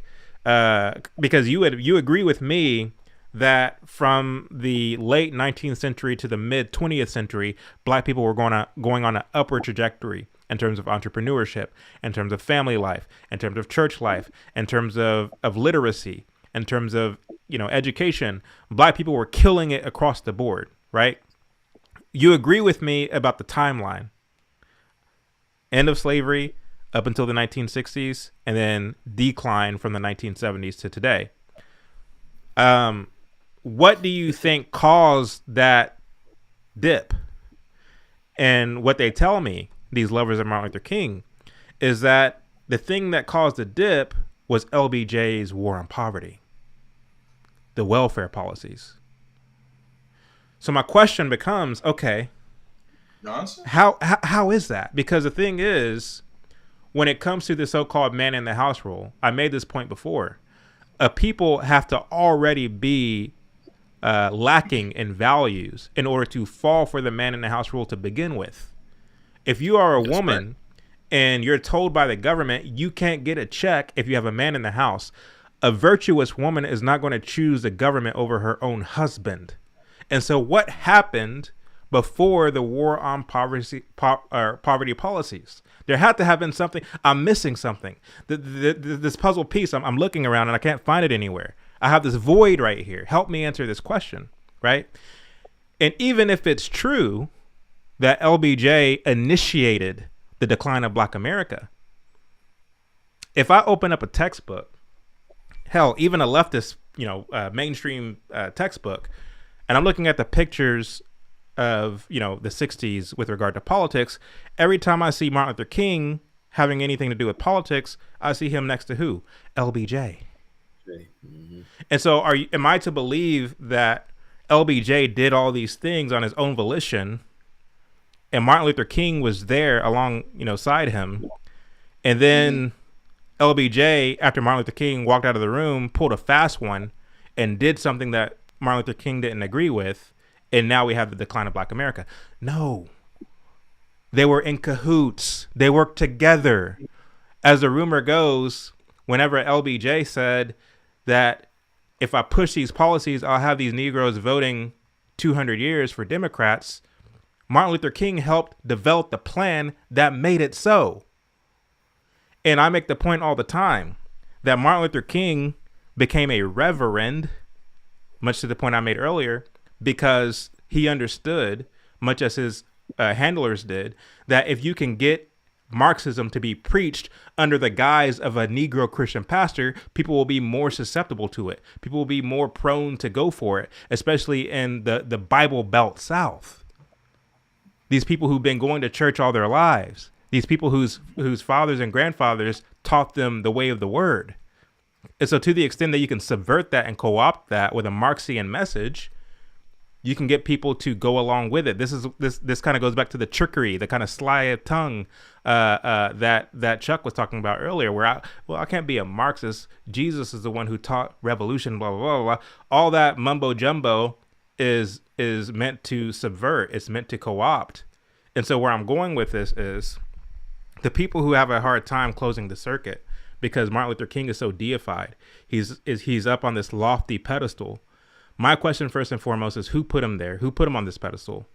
And my question secondly is why is it that in spite of the pictures of him next to LBJ, in spite of the correspondence between him and LBJ, in spite of the archives of him admitting to being partial to Marxist ideology, in spite of all the friends, the close friends and associates that came out and said that they used to talk about Marxist ideology in private, but they didn't do so in public for fear of a Red Scare or of being charged as being communist. In spite of all this overwhelming evidence, you want to insist that, oh, Martin Luther King was a Republican. He just wanted everybody to get along. Like you're just as naive as the folks that you say are foolish on the left. And again, this is why I'm wearing this shirt. Worship God, not man. We placed Martin Luther King on a pedestal. We made him the kind of arbiter on anything having to do with race relations, both Republican and Democrat. We look to Martin Luther King. And to the extent that we look to Martin Luther King, with regard to, when it comes to race relations, as opposed to Christ, who calls all men to himself of every tribe, every tongue, every nation. The fact that we keep looking to Martin Luther King means that we're always going to be buffering. We're always going to be spinning down this web of confusion because he's a mere man, he's a mere mortal who was a serial adulterer, who was a drug addict, who believed in ideology and hollow and deceptive philosophies, and who peddled that to not only Black America but America at large. But his public persona is that of the moral leader of the 20th century, the moral leader of our day. They called him. Come on now. I didn't mean to get up on a soapbox, but it's interesting to me how it's not just folks on the so-called left who get to clutching their pearls when you say something factual about Martin Luther King. It's also people on the so-called right who do it. Hey, can I chime in real quick, Chad? Because I got to bounce, man. Yeah, just on that tip, you know how Republicans, man. I mean, they take that line and that's they take it. That's what they run with, right? That Dr. King stressed content of character, not the color of skin, and so in their minds that plays into their conservative / libertarian sensibilities, and so that's why they go there. And of course, you look at Dr. King's relationship with the Kennedys and with LBJ and J. Edgar Hoover, and they make it seem as though Dr. King was a guy who set out to do good, but he was pretty much being used by some powerful forces that he didn't fully understand. But Chad, it seems as though you are of the contention, and so am I, that Dr. King was complicit. He was right along with everything that was going on. But yeah, Chad, man, it's getting kind of late, man. I got to dip out. I'm gonna keep listening though. Okay. Cool, him. It was nice to meet you, bro. I hope this ain't the last time we talk. I started following you. I see Blanche was in the chat. I don't know if he's still in the chat. Yeah. I don't know. Blanche still in the chat. What's up, Blanche? I'm a huge fan of your content as well. Hopefully, I get to speak to you one day in person. Y'all boys stay up, man. I'm still listening though. I'm leaving, but I'm still listening, man. Okay. Y'all peace. Be smooth. Okay. All right, man. Thanks for having me, Chad. Thank you for coming on. Yeah. Thanks, bro. I appreciate sharing the space with you, man. Hey, Chad, it's funny you say these things because I don't know if people know, but Martin Luther King was a member of the Boule. Mm-hmm. And he had some things to do with Prince Hall Freemasonry. Mm-hmm. And this is where we start talking about those powerful entities that, utilize these gatekeepers to keep the mind from getting to the Most High, to keep the mind from getting to the Bible. These guys are made there to police the Bible, because if it's a white person, black people ain't gonna trust it. Black people will lie wholeheartedly if it's a black person telling them. Yeah, because they only recognize black and black. It's the right black person. Yeah, if it's the right black person, they'll take it. And then you got to get those people who slick with the tongue. That's why they got somebody like Obama. Slick with the tongue, know how to speak, has a personality. And this is something that black people look for, because black people are primed to love entertainment. So the person that they get to give them the lie will most likely be someone who is a good entertainer. That's exactly what Obama was. Obama was a really good entertainer. I remember he got up there, said nothing, got up there, and he started singing Al Green. Everybody went crazy. Was, oh my gosh, he can sing! I remember it. I remember it when I was that age. When I was like what, 12, 13? And he got up there and said, and sung Let's Stay Together. Yeah. And every girl, all the women, especially the black women, was going crazy. So if the black women going crazy, you know that the black man has to be on board.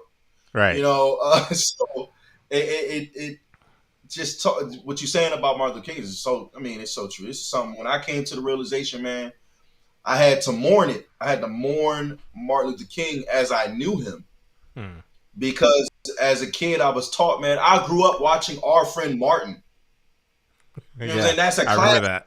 I remember that, yeah. That's a hood classic. Like, you know what I'm saying? That's a hood classic. So, there's betrayal. I felt betrayed when I learned the truth about Martin Luther King. And I'm like, this dude was really the whole op the whole time. And you're trained to just love and revere him. I'm going to tell you this. If they got a statue, they have Satan. Oh, yeah, absolutely. If they got a statue, they have Satan, because God is strictly against putting statues of people up. Yep, graven images.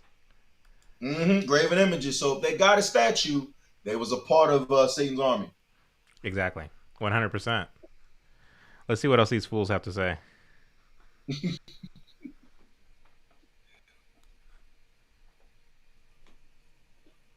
Have you ever went live with them, by the way? Have you ever went live with them, by the way? Oh, okay. Actually, I got a video, and Blanche made a video of me live with Mitch. Me live with Mitch, dog. And both of them are crazy. Both of them are funny as a bug, man. You got to see the one. I'm gonna send you the one that Blanche made. That joint is hilarious. I'm gonna send it to you. Okay, do that. Yeah. I'll see the one I made too. It's blasphemy, man. I'm telling you, man, the only way that we're going to get these people, like Candace, somebody should have stepped to Candace a long time ago. And like the lady said, somebody should have gave her that fade. She needs one. Some of these people need their ass whipped. I'm going to be just real with you. Some of these people just need their ass whipped for some of the stuff they're saying.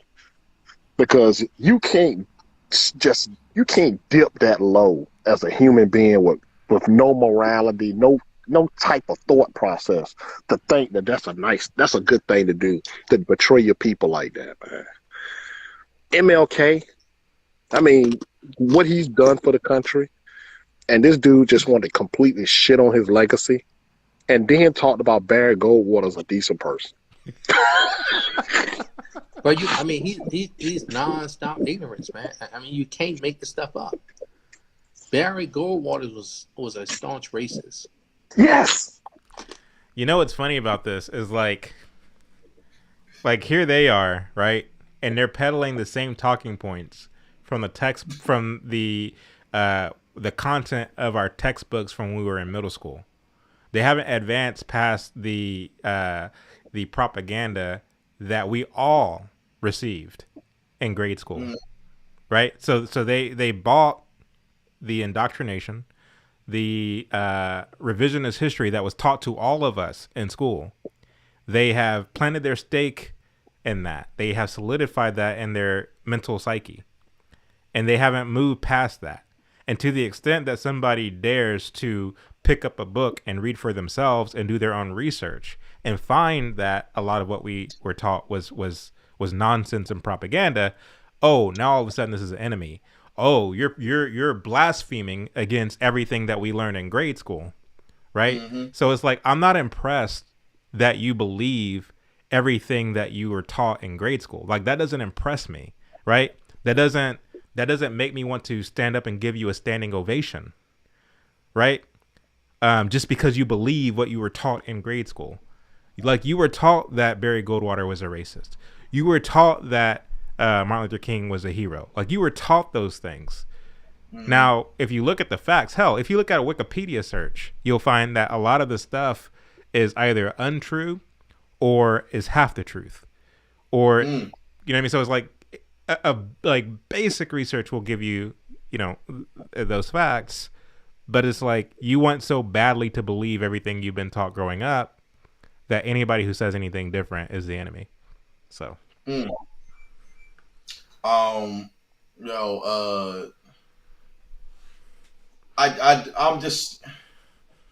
I'm just appalled by what I'm hearing, man, from these grown men in the room talking about you like this. They gossiping right now, dog. This is a gossip table, dog. They're like, busybodies. The View. This is The View. Yeah, they on The View right now, dog. No, I thought The View was bad, but like this is worse. They know you. Like they know you or something, and I'm just like, man. Oh man. Never met these guys in my life. Yeah, hey Blanche, see me in the ring. See me in the ring, see me in the ring. That's Let's keep it moving. Can you imagine seeing Chad and his white wife walk in the store? You can make the argument Barry Goldwater is the one that flipped blacks to the Democratic Party. Jackie Robinson left the Republican Party because of him being nominated. Yes, Jackie Robinson did leave the Republican or conservatism. It was the Republican Party. He left the Republican Party when they nominated Barry Goldwater. And then you know what I like about, because Chad is smooth, man. He would read one passage and then he would add all kind of conjecture to it. I know what they were feeling, what they're thinking, what their next move were, all from like a literal sentence. Yeah, people like Chad are they're glad that MLK and Malcolm X are dead, man. Them dudes, like y'all said before, when it comes to coons and sellouts and them checking in and people knowing who they are, that's why it's important, because they will be cool with our leaders being murdered, yo. You know, the fact that they're not here no more, they'll be cool with it. We talk in these lives and everything is all cool, and you play games calling them Marxists and saying and misquoting what they said, misinterpreting what they said, quoting half of what they said so it can make it look like they would be on your side when you know that they wouldn't mess with a lot of you because of the people you affiliated with. And now that they're gone, y'all happy that they gone. Y'all glad that they ain't around to bang on people about reparations and black people getting what black people should have from their ancestors working hard and not being compensated while they respect all these other groups. While the government respects all these other groups. They cool with them being dead, man. It's fucked up. Hey, man, I'm going to tell you this, Possum. Here's what this dude said. This dude said that it was something crazy. He said they have the right to be prejudiced against you. And they do. It was something. I'm like, what? It was some crazy. What'd you say? I mean, they do, like, they free to do. They free to not like you, bro. Like, right. What is this? Like, they free to be prejudiced. Like, aren't you free to be prejudiced toward white people? Like, they're not questioning you. In fact, nowadays, they're apologizing to you. They're apologizing for being white. I'm sorry, I'm white, and that my parents left me. It's disgusting. I'm so sorry. This is my fault that you're going through everything you're going through, and I just want to say that I'm sorry that I just happen to be more blessed than you. God looked out for me. I'm sorry about that. I'm sorry. You decided to go out and party instead of going to school and applying yourself. I'm sorry that you spend all your money on Hennessy and hot Cheetos and you eat flats from Wingstop. I'm so sorry you do that. As a people, I'm sorry you collectively do not own land, even though you did own land right after slavery. So that means that you sold it back and you gave it up. I'm so sorry that these decisions that you have made is affecting you. I'm so sorry that these things are affecting you now. Because in real life, your decisions do become who you are. And I'm sorry that that's the way the universe flows. It's my fault. It's my fault. It's my fault God set it up like that. It's my fault. You know, man, come on, man. It's just, God. Lord have mercy. It's crazy because it's like, I quote this statistic all the time. Cato Institute did a study in 2019 where they polled each ethnic group in America and asked them which do they favor, capitalism or socialism. And when I tell you that black people were the only ethnic group in America that overwhelmingly favors socialism to capitalism, I mean, the thing is, what is that indicative of? They didn't even know what those two terms meant. They said, what do you think about these two things? It was like, they looked at capitalism and said, capital, Washington, president, white man, racist. They immediately they said social. I am a social butterfly, so I picked socialism because I could definitely social. They didn't know what them terms meant. That's exactly why they picked socialism. They heard capitalism and Trump. They thought about Trump as soon as they heard capitalism. Capitalism, that's Trump. Get out of here. No, but you know what? To be fair, though, I'm pretty sure that, because Cato Institute, I like the way that they conduct their polls more than some of the kind of sinister ways that other, data gathering institutions do their polls, because they actually give some kind of explanation and education while they're doing their polls. And so I'm sure that they gave some kind of example of what socialism is and what capitalism is. And so for me, it's like, okay, if you didn't know what the terms are, I would give you a pass, right? Because it's like, the little computing that you just did, which, hilariously did, like that's hilarious to me. And I can see why somebody would come to the conclusion as you just laid it out. But if somebody explains to you, okay, this is what socialism is, this is what capitalism is, which sounds better to you? Now, if I'm under the age of 12 and somebody explains to me what socialism is versus capitalism, I'm going for socialism, right? Oh yeah, I can if I'm uneducated, I mean, granted, and still get now, granted, my kids are under the age of 12, all of them. Exactly. Now, granted, my kids are all under the age of 12, and they're not going for socialism because they have a dad that explained it to them. Sorry? Yo, Chad, you know what you just said, though? What's that? Black people are like 12-year-olds. Hey, I didn't say it. You did. And the fact that they overwhelmingly chose socialism after it being explained, for all them black people out, them black entrepreneurs out there talking about some buy you a LLC and own your own business, and you pick socialism, like, come on. It's crazy. Lord have mercy. No, but it's like, I mean, so why is it that? Because the thing is, I like to say black and brown, everything's black and brown, right? So they're trying to associate so-called brown people in with blackness. But the thing is like, okay, when I look at the voting habits of Hispanic people compared to black people, they aren't voting overwhelmingly for the Democrat Party like blacks are. When I look at entrepreneurship amongst Hispanics compared to blacks, that's not even worth looking at, right? You already know what the results are going to be before you even look at that data. When you look at the extent to what black people are getting abortions versus what Hispanics are getting abortions, black people are blowing Hispanics out of the water in terms of the number of abortions that are being had. And so why do they insist on black and brown, right? They do that because they're trying to create these kind of allies, right? Because the thing is, in the cultural Marxist worldview, you need intersectionality. And the idea is to galvanize those intersectional groups, collectivize them to rail against whatever the majority class is. And to our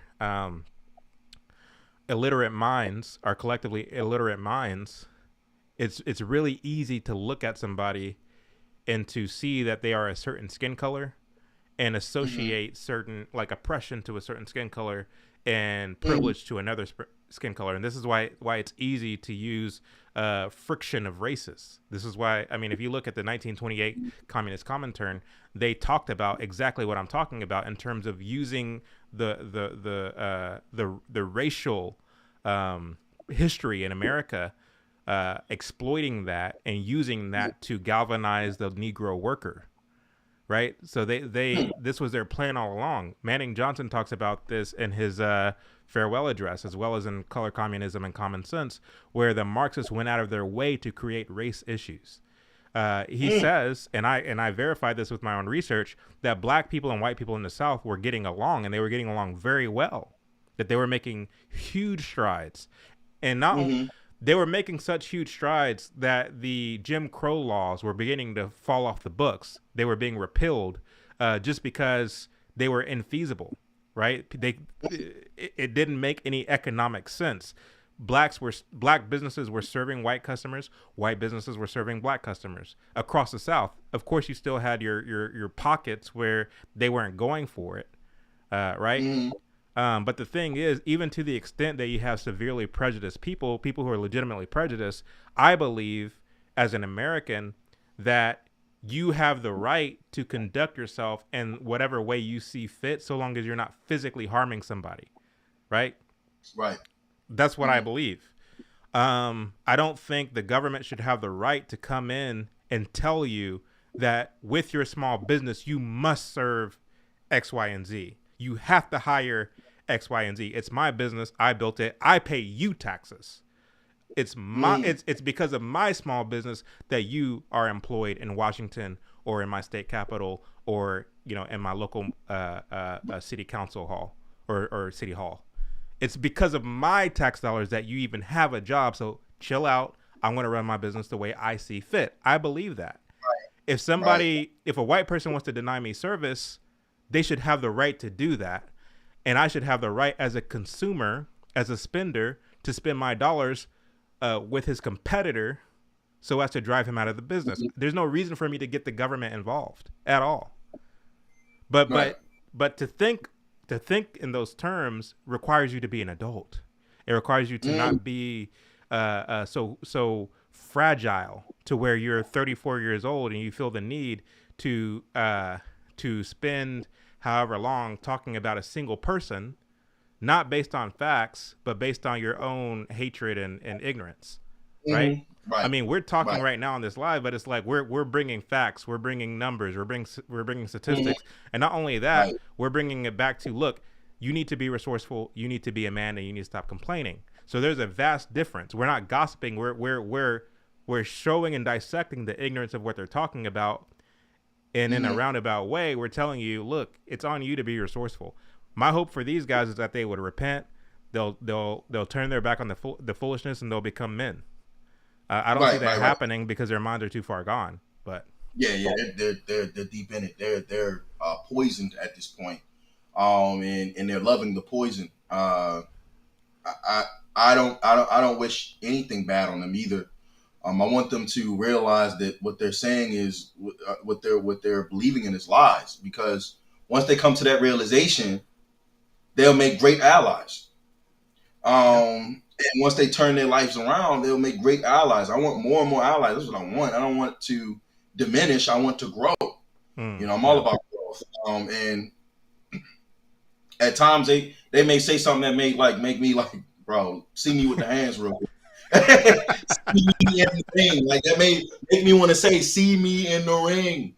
But at the same time, like, as I'm reading the scriptures and I'm influenced by God, I'm like, man, I want to make God's army grow. Yeah. I don't want to diminish. I don't want to shoo anybody away. I'm like, brother, if you're willing to turn the truth, man, you're always welcome here. Because there was a time, well, I'm gonna tell you that I walked in some lies a little bit, but I've always had a mind about me that's just like, man, I'm willing to see what it is before I speak on it. I want to know about what I'm talking about before I say something. And that's always led me to see the truth through the matter. Like I said, back when I was at Bowie State, man, I used to get hung. They used to try to hang me, man. When I used to say stuff like, man, look, I don't believe that white people are doing this anymore or doing that anymore, man. Like, I believe that we can up. I believe we can rise up. I don't believe we're being oppressed like that no more. When they used to say stuff like that, man, they would come after me. When I talked about Mike Brown and how he shouldn't have been in that store stealing and he should have listened to what the officer said, I said, man, this is just common sense. I was going off of common sense. And I was like, y'all, how are y'all not seeing these things? This dude is a thief. And he's got a problem with the police. Like, what world are we living in? Why are these people resisting arrest? Why, when a police officer pulls you over, it's, oh, F you, why you got to pull me over, bro? I was always like that. I was always logical in my thinking, and people would shun me for it. People would not hang out with me. I wouldn't get invited to the Dr. Umar chats and stuff like that. Oh, do you know I saw Dr. Umar live in real life? Yeah, he came to Bowie State, and my boy Elijah invited me out, and I'm just listening to this dude. I fell asleep at one point. I was tired. I fell asleep at one point. I woke up to this dude preaching nothing but straight hate. I knew he wasn't it. Even then, even before I was walking with God and I was in the truth and stuff like that, and I knew the things that I know now. Even before that, this is when I was like 19. I was like 19, and I knew this dude was just full of hate. Immediately, I'm like, I just wasn't feeling what he was saying. He said, man, F white people, don't procreate with white people this, white people that. And I'm just listening to him. I'm like, this can't be good. Like, I'm just listening. I'm like, man, this just isn't right. This can't be good. But the black struggle is centered around white people being gods. Yeah, it is. It is. That's the black struggle, and the blackness is wrapped around. It's wrapped around. Without white people, blackness would not exist. Right. And that's why they need white people.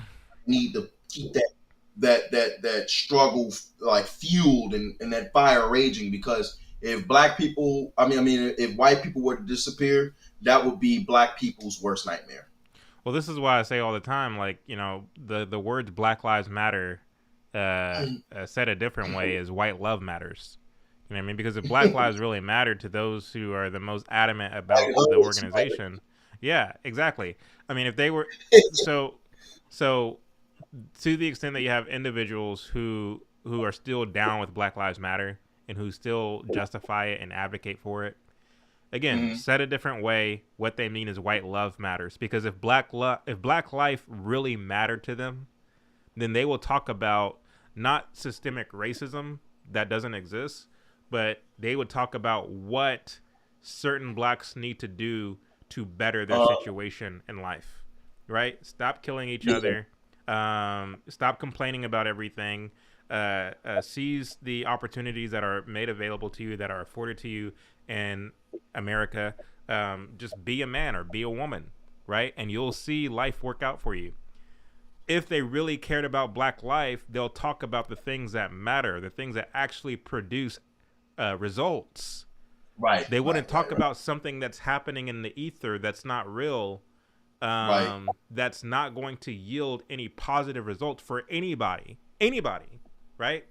And so because like the whole prospect of Black Lives Matter, the whole end goal is policy, right? It's legislation.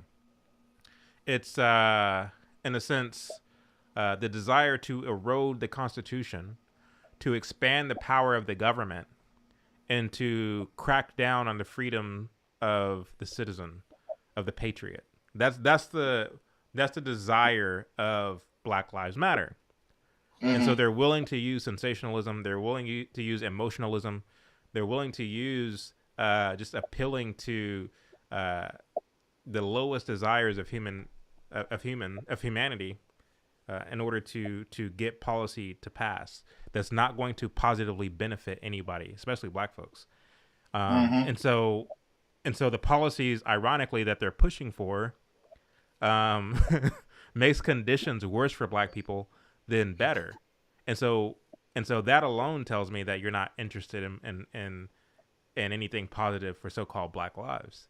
But the thing about it is, it's white love matters to the extent that you just want white people to worship you. I don't want to say accept you, because white people already accept blacks to the extent that, like you said earlier, you have all of these white liberals who are apologizing and who are just doing a lot of these cringy things to show that they're a quote unquote ally. So it's not so much that they want acceptance from white people; they want to be worshipped by white people. They want to be. I mean, you have all this, black girl magic, and I'm a black king, and you're a black queen, and this, that, and the other. We're gods. You have all of this kind of rhetoric, right? Exactly. That's the subject. If all black men are kings and all black women are queens, then who are the subjects of this kingdom that they're talking about? Full of kings and queens. It's going to have to be people. I got a question.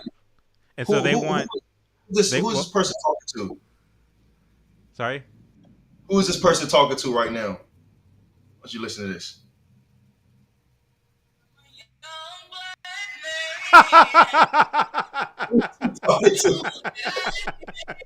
Is he talking to black people?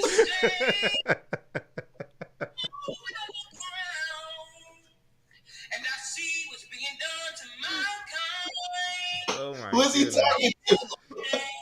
He talking to white people.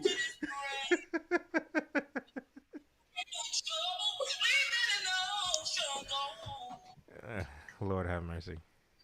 No, but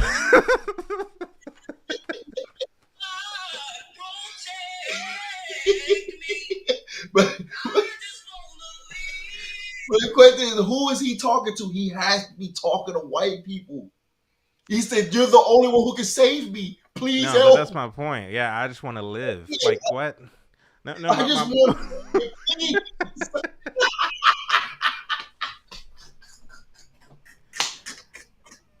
I just want to live, please. Just let me live. Like, golly, no.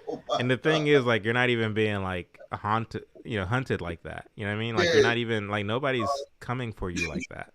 Like, that's not a reality. I mean, if you look at all these people, I mean, you mentioned Michael Brown. Like, the dude was like, he had it coming. I don't mean to be insensitive. I don't mean to be morbid or anything like that, but the life that he was living, the kind of thug lifestyle that he embraced, unfortunately, is like, that's the outcome of living such a lifestyle. The same thing with George Floyd, the same thing with the overwhelming majority of the people whose backs Black Lives Matter made money on or off of. It wasn't individuals who were, dressed to the nines on their way to church, and then some racist redneck white cop came and just shot them. Like, that's not what happened. Like, that's not the reality of the situation, right? Mm-hmm. And so because of that, because you had people who were living thug lifestyles, who suffered the fate of a thug, I'm expected to believe that the white man doesn't want me to live. Is that what I'm expected to believe? It's nonsense. And so it's like people like I Am Mitch, like they fall for it, and they help they help peddle it. Yo, man, these dudes are straight weaklings, man, and you know what the Bible says, and they're weird. They're weird, they're mad weird, yo. Weird energy I'm getting from you, man. Like, so serious. The Bible says, "Let a man be a fool so that he may become wise." Right? Because if you let the man be a fool and he comes to the realization that he's a fool, he'll then in turn seek wisdom. Right? So we gotta let it be weak. They'll either be destroyed being weak, or they'll come to the realization, I'm weak, and want to become strong. Right. Yeah. Amen to that. There's only a couple of seconds left in this video, so let's try to muscle through it. All right, here we go. What black people should have from their ancestors working hard and not being compensated, while they respect all these other groups, while the government respects all these other groups. They cool with them being dead, man. It's fucked up. Hey, man, I'm going to tell you this, possible. Look at what this dude said. This dude said that it was something crazy. He said they have the right to be prejudiced against you, and it was some. I'm like, what? It was some crazy stuff. The dude, we caught him one night, and he was just unleashing all of his whole repertoire of coonery. He was just hitting us with it. I was like, wow. All right, so that's it. Wow, what an enjoyable 10 minutes. Yeah, that was 10 minutes. Yeah, that was 10 minutes worth of nonsense. Oh man, that somebody sent me. Some of the stuff that said in there, brother, is, oh my goodness, these dudes, dog, they need to be sent to a Bible concentration camp. They need, bro. They need to come to Bible concentration camp.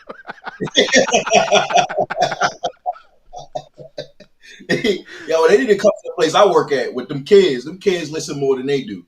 Them kids' minds are more malleable than theirs, which Right. is, it's just crazy. These kids have been drenched in black culture, and they literally kill people. Kids I work with have killed people, right? And these are things that this is information they confide in me, and I'm not providing no names, but I'm just telling you the type of zone that these kids are in. You know what I'm saying? That they much more, they go much more harder than Mitch, snitch, and bitch. You know what I'm saying? And they listen to me. They have respect for me. They even understand that what I'm saying is true because they're living the life. Right. These men who are not at the mercy of black culture, telling us we don't know what we're talking about. I got kids that are begging to leave black culture because black culture is killing them, killing their brothers and their friends. And when I bring out the truths, they agree. They know I'm telling the truth. They're like, bro, Mr. Good. They say Mr. Good. Like they call me Good because I go by my last name up there. They're like, Good, you right, man. Like I gotta change my ways. Like, you know, they listening. They actually listening. They want to change. Because they know the life that they live in ain't, bro, these kids just want to be kids. They want to be able to go out there, have fun with no worry in their mind that they're going to get lit up. They're going to get shot on the block. Like kids, they crave security. They want to be secure. Doesn't want to be secure. They want to be secure. And they want the opportunity to just be a kid. Right. These kids don't get the opportunity to be kids. They thrown into these war zones and their parents are teaching them the ways of black culture, and these kids are suffering. I see it in their eyes. They are sad, man. They don't want no parts of the life they're living. But the black program tells them to be tough and be proud of blackness. So, you know, they put to be a real one. A real what? Mm-hmm. You know what I'm saying? Like a real what? They're being called upon to be a real one, right? Yeah, a real one. My question is like a real what?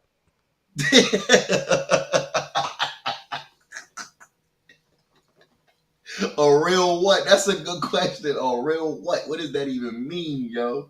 A real what? And that's these kids' parents are teaching them. Like, these kids' parents are my age, 28. I'm like, how old your mom? 30. Wow. I'm like, dang, 18. And his mom 30, 20, 27. One kid told me his mom 27, 28. I'm like, what?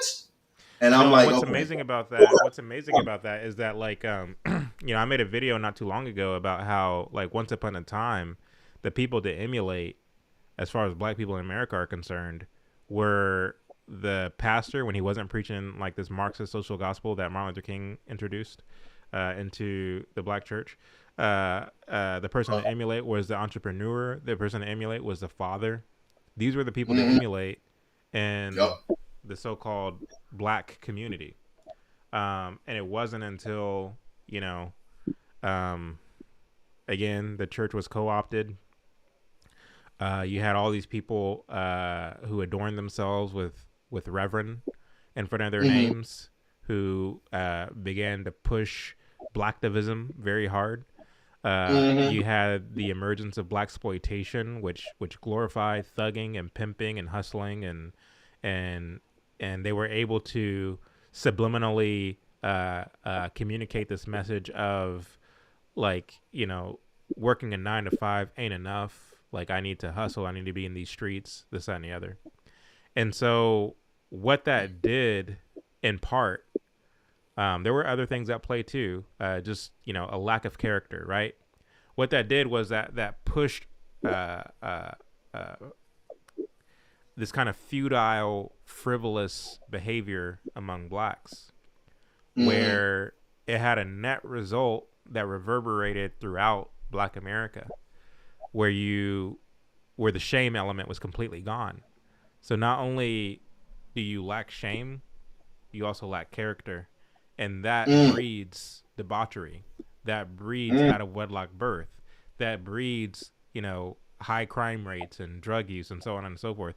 Blacks like to say, oh well, Reagan introduced crack to the hood. Come on now, nobody put a crack pipe to your mouth and force you to smoke it. Right. You know what I'm saying? Like, let's get real. Like, where does personal responsibility come into play? You know what I'm saying? Like, where does, like, at what point do we stop blaming others and take responsibility for our own actions? I teach my kids all the time that you're responsible for you. You're responsible for you. But you're responsible for you. I don't want to hear but he, but she. Whenever my kids, for example, I hear a lot of boom boom banging coming from the other room, and somebody comes like holding their head, crying, so and so. Like, okay, first of all, what did you do? You know what I'm saying? What did you do? And so I see the room is a hot mess, and I say, hey, what happened here? The first thing that comes out of their mouth, no, what did you do? I'll get to him. I'm dealing with you. I'm dealing with the person in front of me. And what I'm doing is I'm teaching them personal responsibility. That's my job as their father to do that, to teach them, you take responsibility for your own actions. It's not somebody else's fault. Right. Even if somebody did something, you are responsible for you. It's important for you to have enough self-discipline, enough personal responsibility, enough strength to take responsibility for your own actions. It's weak.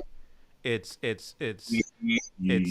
timid. It's disgusting to blame other people for your problems. But we learn to do that, right? A lot of people like to say, well, I don't like this new mumble rap. I like I like it when it was, conscious rap back in the 90s when we talked about the problems. Like, no, the mumble rap that we're experiencing right now was birthed in the conscious rap in the 90s. Now, don't get me wrong. I like the flow of like Tribe Called Quest and all these things. Like, I'm not going to lie. I like the way the music sounds. But the thing is, this stuff gives way to the debauchery and the degeneracy because they're not talking about anything that has any remnants of character and class. It's blaming some system. It's blaming other people. It's blaming some condition for the way things are. Even Tupac, people love to talk about Tupac and how he was young when he died and he had a future ahead of him. No, he sounds very poetic, and that's how the devil works, right? He sounds very poetic and alluring, and he's talking about the problems, and he's talking about the conditions, and he's talking about the unfairness and the oppression and this, that, and the other.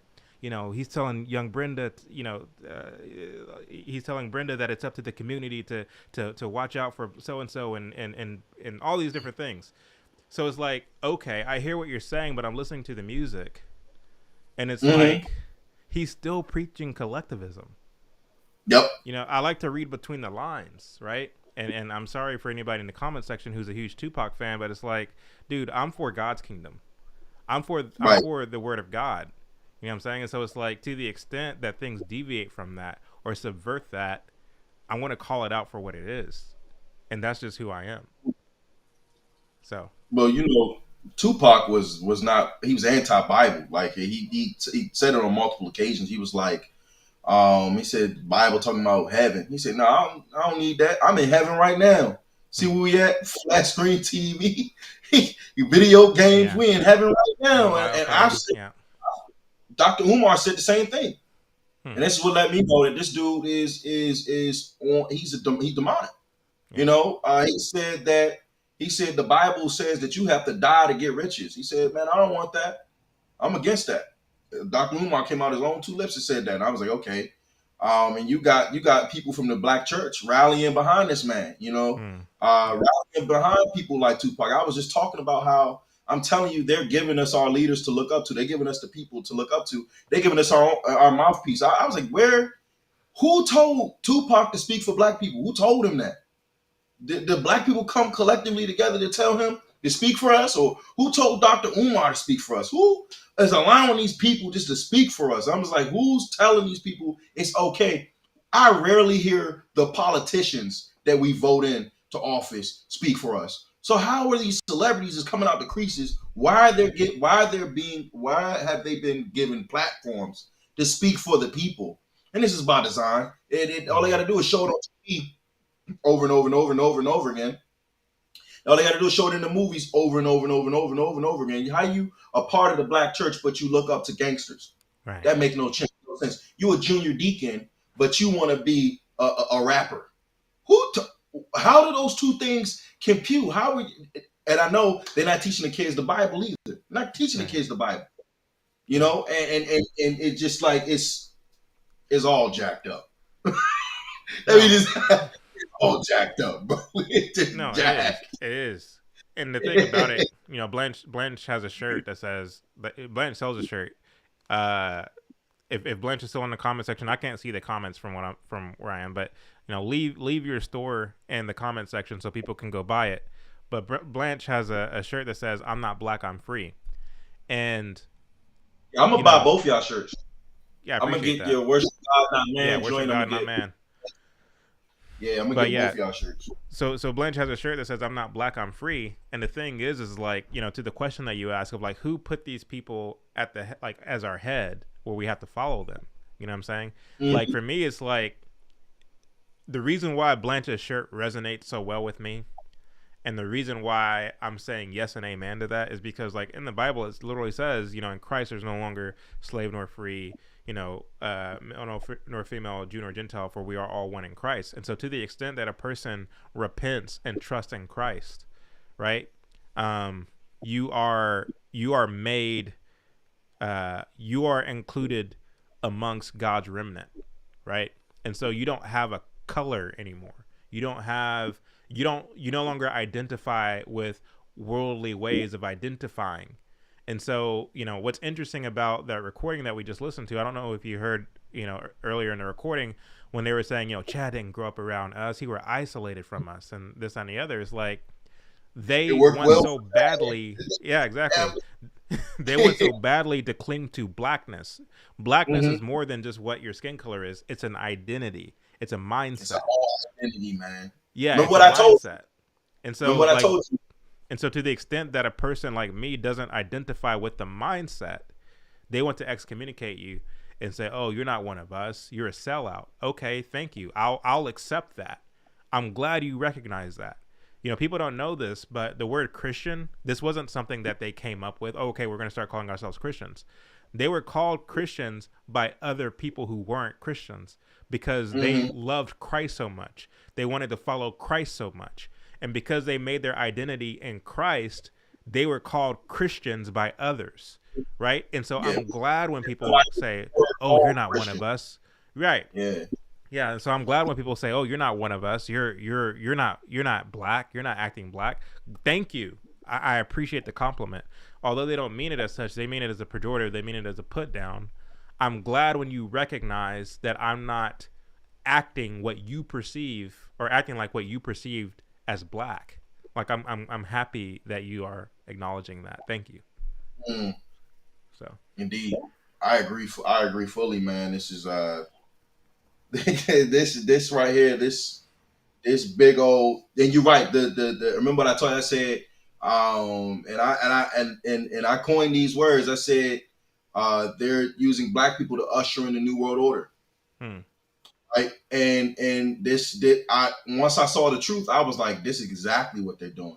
Blackness is an identity. I have a whole like breakdown on how it's supposed to happen that way. And I go through and I was like, I said, okay, so they have projects. Why do we have projects?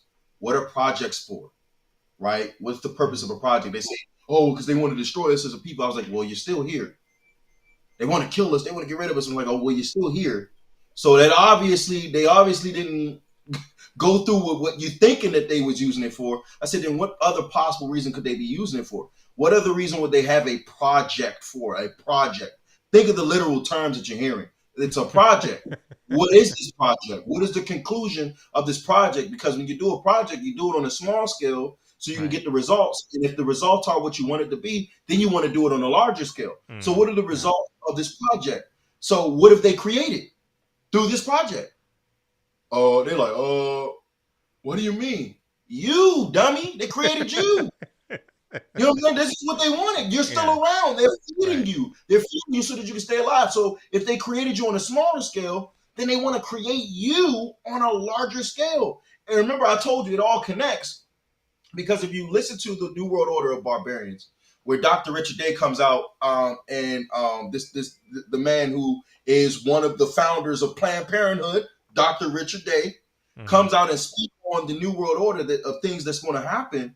Part of it happened. He came out and said these things in 1969, and then from 1969 into 1970, you see this sharp decline in the Black community after the plans for the New World Order had been released to some of their foot soldiers. Yeah. So that means that the vice in which they're going to carry out their plans is through Black people, and they knew it.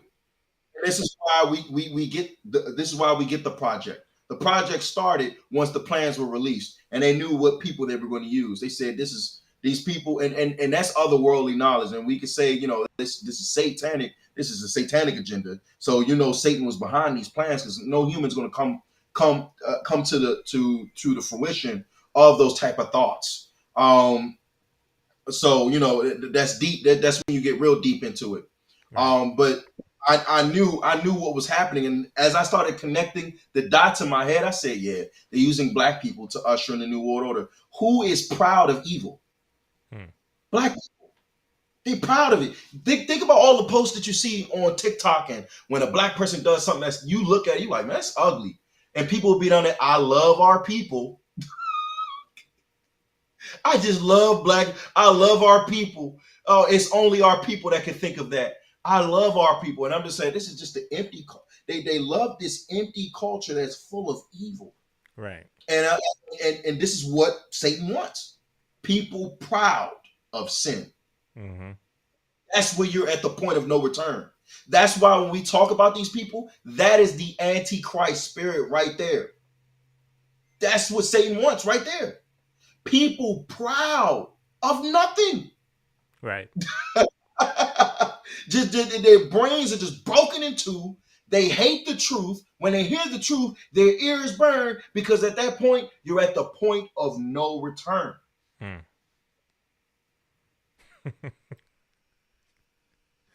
I mean, you said it. Like, I mean, this whole Brittany Griner thing that happened. I mean, any sensible person. They traded an arms dealer. Like, I mean, for a WNBA. But here's the thing. Here's the thing. Get this. Okay, so before she was arrested in Russia for carrying the THC or whatever it was, how many people knew who she was? How many Black people knew who she was before that? Not a soul. No, not a soul knew who that, whatever that thing is. I don't know if it's a woman or a man. Man, we don't know, man. We don't know what that thing is. So before Xerxes got arrested in Russia, anybody who's seen the movie 300, right? Xerxes. Before Xerxes got arrested, and she played in the NBA or the WNBA, but nobody knew who she was. So Xerxes got arrested in Russia for carrying the THC, and then it went viral on the internet, and it became a Black thing. Oh, Biden isn't doing enough to get Xerxes out of the Russian jail because Xerxes is Black. So that's what it became, right? And so all of a sudden, all these Black folks began to identify with Xerxes. And it's interesting that everything transpires. You have this Russian arms dealer who's incarcerated in the United States, who they call the Merchant of Death. And they come up with a trade. Okay, we'll give you the Merchant of Death if you give us Xerxes. And Russia says, okay, okay. I mean, why not? We be fools to not accept that. And what do black people do? They celebrate because they identify with Xerxes, who nobody knew before this story broke. And so it's interesting to me that it's like, just merely because Xerxes is black, merely because this person is black, I'm going to identify you, even though I identify with you, even though I had no idea who you were before the news told me to care. And this is the thing about a lot of black folks in America, is like, they don't have an opinion unless the news tells them to have an opinion. Before Donald Trump was a racist, he was in every rap song. He was in every rap video. He had the Celebrity Apprentice, where he had people like Lil Jon on there and Dennis Rodman. He was down with the black folks, right? Not only that, he donated money to the NAACP. He donated to black Democrat politicians. He was their guy, right? And to be honest with you, I didn't really care for Donald Trump. Neither, yeah. I didn't really care for him at all, because he was. Well, I'm not even going to get into to why, because that doesn't matter for the point that I'm trying to make. But I didn't really care for him. But the thing is like, when he came down off that escalator and he gave that speech, the news turned themselves against Donald Trump, and they started talking bad about him on the news, and black people followed suit. Because the thing is, if it's in the news, black people are going to go along with it. And I'm not saying that to be ugly or to be whatever. I'm just saying it because it's facts. The news told you to hate Donald Trump, so you hated Donald Trump. The news told you that it's wrong that Xerxes is in jail in Russia, so you decided to care about that, to the extent that whenever Sleepy Joe Biden decided to trade the Merchant of Death for Xerxes, you thought that was a good thing, where any sensible person can see obviously that it's just a dumb trade, right? So what's going to happen now is that not even the WNBA, yeah. So what's going to happen now is that now that Xerxes is back in the United States, it's going to go back to playing in the WNBA, and it's the WNBA. The WNBA is still not going to get any viewers. Like, it's not going to get a new fan base. But they can now do with Xerxes what they did with Colin Kaepernick, where it now gets all these deals from Nike and Reebok and whatever, and they can put it on the news anytime some kind of social issue is transpiring in America. We now bring you Xerxes, who was in a Russian prison and can speak to oppression. So it creates this kind of leverage whereby you now have this another spokesperson, this mouthpiece, who can always go back to the oppression that they endured at the behest of the corrupt Russians. When in reality, it's like, okay, Xerxes went to prison because it had an illegal narcotic in an airport in a foreign country. So Xerxes needed to take responsibility for what it did. But because we have this system whereby black people can circumvent having to take responsibility for their own actions, it gets to get off scot-free and get all this praise lavished at it by our mainstream media here in the United States. Sorry for the long-windedness of that, but that's just an observation that I have. It just reminds me of what Blanche said, and this is where I'm like, black people are being their minds are being destroyed, because remember how you said it started out as a black problem. It was like, okay, Biden's not going to trade nobody for some black person, and then here he goes, and black people don't see this. He trades a valuable piece that America held at this point where we're almost out of everything. He trades away a valuable piece for a black WNBA player who nobody knew, right? And black people are still going to say that America is a racist country. after trading they traded a freaking bishop, rook, knight, like you know what I'm saying? like they traded away 3 pieces on the board for this not even a pawn, man, a thought.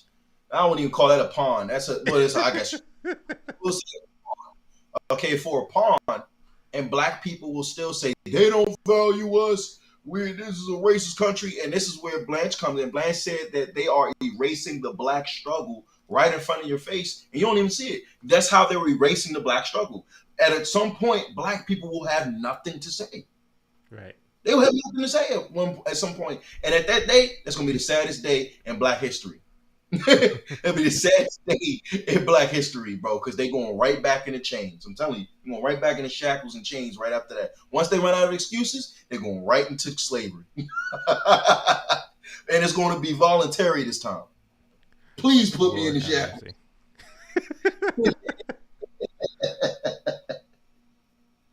Yeah. Okay, I could finally see the the comments. They suddenly just kind of poured in all at once. Yeah, we got through the roasting. So anyway, now that the roasting is done, now that I am Blanche, or not, I am Blanche. I guess we're all I am Blanche. Now that I am Mitch took off his apron, right? Now that I am Mitch took off his chef hats and washed his hands, and he presented the roast to the party. How did he do? Was he a good cook? Was I am Mitch a good cook? Is the meat cooked all the way through? Is it still raw? What say y'all in the comment section? Please rate I am Mitch's cooking skills on a scale from 0 to 10, because you just saw the roast, right? So we just want to know, how did he do? Poke your thermometer in the meat. Black see how he did. Marxism, communism, Joe Biden, and what you call it, Vladimir Putin, and who's the head of China? All of them rate that a 10 out of 10.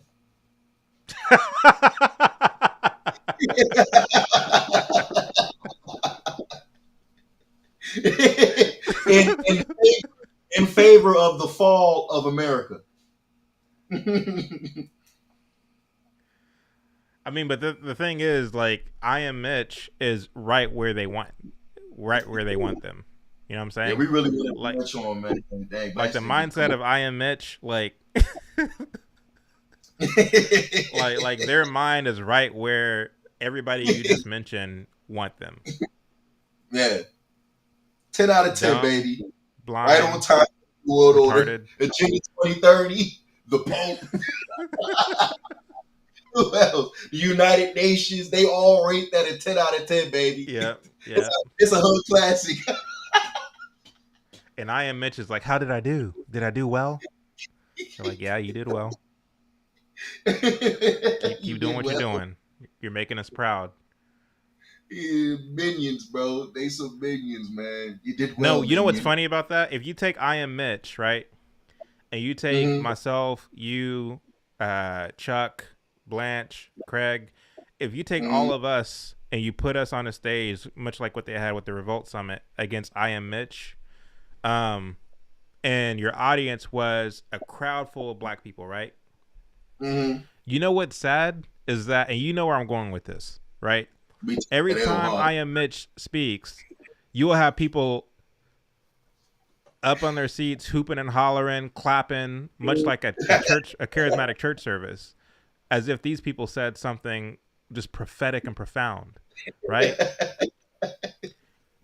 The moment we start speaking on our side of the aisle, we'll get mean mugs. We'll get some people yelling from the audience. You'll get people trying to shut us down, what have you. But then I am Mitch will start talking again, and once again, much like chimpanzees in the zoo, everybody in the audience will get up on their chair and start hooping and hollering. And I can say that definitively because there was a so-called debate that Judge Joe Brown had against Michael Eric Dyson. And I'm going to do a response video to this one day when I get around to it. But Michael Eric Dyson, all he proceeded to do throughout the entirety of that debate was act as a DNC surrogate. He said nothing profound. All he did was treat the decadence of black folks with kid gloves. He didn't address it at all. He didn't, let alone treat it with kid gloves. He didn't address it at all. And he embodied all the problems and quote unquote white supremacy and the Republicans and Donald Trump. And this is why we need to come together. This is why we need to vote for Democrats. Whereas anytime Judge Joe Brown spoke, and there's a lot that I don't agree with Judge Joe Brown on, but he is better than the rest in terms of bringing it back to personal responsibility. At least he's doing that, right? That's what he kept talking about. So you had somebody surrogating for the Democrat Party, and then you had somebody talking about personal responsibility and manhood. That was the difference. Now, when I tell you that each time Judge Joe Brown spoke, silence. You know what I mean? Whereas anytime Michael Eric Dyson spoke, you had people hooping and hollering and clapping and yes and amen and this, that, and the other. And when I see stuff like that, I mean, I'm not a super optimistic person, nor am I a pessimistic person. I tend to be a realist. But when I see stuff like that, it makes me say, okay, there's no hope. There's just no hope. You know what I mean? Because the thing is, a lot of black people are wired. Their condition, their operating system is such to where they react to a certain stimuli, right? Whenever they hear something decadent, something frivolous, something just outright that doesn't make any sense. This is why people like D.L. Hughley are popular amongst blacks. This is why people like Nick Cannon are popular amongst blacks. This is why people like Michael Eric Dyson. I mean, you name it, Roland Martin. These people are popular. Why?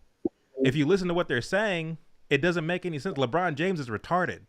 But people like that get a lot of clout and popularity because they are saying certain things that are in keeping with the conditioning. And to the extent that you have somebody, even like Judge Joe Brown, who was beloved in the so-called black community, the man was a TV judge for 15 years. And Mike Epps did some comedy skits on him that were funny. You know what I mean? So it's like he was beloved, but now that he's old and he's talking about personal responsibility, he's getting the same treatment that Bill Cosby got later in his life in terms of, oh, you're not supposed to talk about stuff like that. And so it's like, did Judge Joe Brown turn his back on black people? No.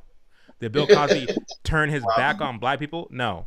Did Bill Cosby come out and endorse, at the time, President George Bush was the president, did he come out and endorse George Bush? No. He just started talking about personal responsibility, how it doesn't make sense to, when you're broke, buy a $300 pair of Jordans. He started talking about that, and black people turned their back on him. And so why is it that we, like, when a person starts talking about personal responsibility, you're simply promptly excommunicated? It's because the conditioning of black folks that is being fed in a very inundated way into the black psyche from a very early age is such to where you are conditioned to repulse and to recoil away from anything that has to do with common sense, decency, and character. Yup. Man, as you were saying that, I was like, man, I fully agree. I'm just thinking about a freaking debate between us and I Am Mitch. I'm just thinking about how we up there, man. Look, they setting y'all up. We got the statistics right here, the truth and everything. And they setting us up, man. And they looking to usher the new world order through black people. And everybody like,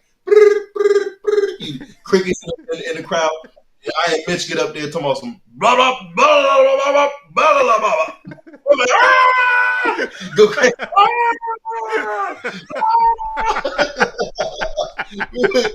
You go crazy. I Am Mitch, yeah.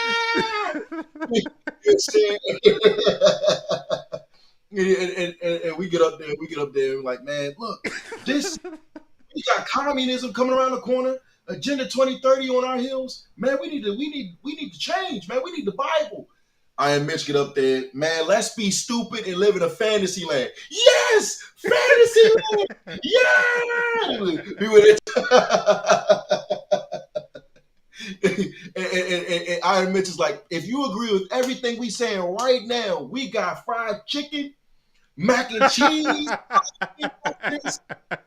Kool-Aid, fruit punch for all you. We got Huggies in the cooler. Man, look, you agree when we said we got you.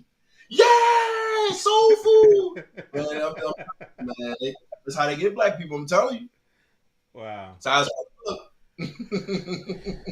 Lord have mercy. We got to do better. I mean, by we, I mean just like we got it. I mean, I don't know. It's just, dude. I mean, I know we're making fun of it and everything, but at the end of the day, it's like, this is actually very serious. I mean, the mind is a terrible thing to waste. You know what I mean? Like, I think that, like, I know God knew what he was doing when he gave the human being a mind and he gave us limbs, right? I mean, the Bible says, as far as, like, you know, Adam being cursed, that, like, we will forever have to scratch the earth to make a living. And we'll never be satisfied, right? And the thing is like the way that these politicians appeal to the plight of man is it promises to relieve us from the burden of work. It promises to relieve us from being accountable for our own actions. And Layla, who goes by the name Propaganda Fluent on IG, she made a very good point when she was live with Chuck, where she said something and I'm going to butcher it, but she said something to the extent of the Democrat Party. And I say this not to give the Republican Party a pass because they're just as like deer in the headlights as the rest of them. But so they're not fighting for you. They're not fighting for the Republic. You know what I mean? These are a bunch of weak backbone, milquetoast, know-nothings. But when it comes to the Democrat Party, who is up to a lot of the nefarious activity that we see going on, they win elections, first of all, by fraud, but also by appealing to the vices of humanity, right? They appeal to this desire for people to just be godless and irresponsible. That's what they appeal to. This is the reason why you had the no voting, no bucking ad that went out. This is the reason why you had a lot of the just nonsense and cringy chaos that they use to try to get people to the polls. They want to build their regime on the back of uninformed voters, right? They want to build their regime on the back of people who can go to the polls on the back of a nonsensical ad that they saw on TikTok, rather than giving you the ins and outs of policy and how this policy is going to either affect or defect your life. You know what I mean? Nobody's interested in that. And I mean, for me, it's like, I'm a grown man, first and foremost. I have responsibilities. I have a business. I own my house. I have children. And those are the kind of things I think about when I vote. And I'm proud to say that I live in a town where people think about, people think on those same terms. Just this past election, our local school board tried to pass like 9 bonds, the lowest costing $6 million. And these bonds would have raised our property taxes quite significantly. And I'm grateful that our community rejected those bonds. These are responsible voters, right? Democrats want to build their regime on the backs of irresponsible, uninformed voters who react and respond positively to a party that appeals to degeneracy in order to get their vote and win their support, right? And so that's problematic. That's problematic. And so for me, it's like you're wasting your mind, right? And again, God created us as men to be responsible, to be accountable, to work for a living. And there's character that comes from working. And here you have a party that tells you you don't have to do that. We can relieve you of that. Make us your God. We'll build heaven for you, and you'll be living in paradise. And we fall for it. By we, I mean we as Americans. You know what I mean? I don't mean to speak collectively, but I think a lot of people do fall for that.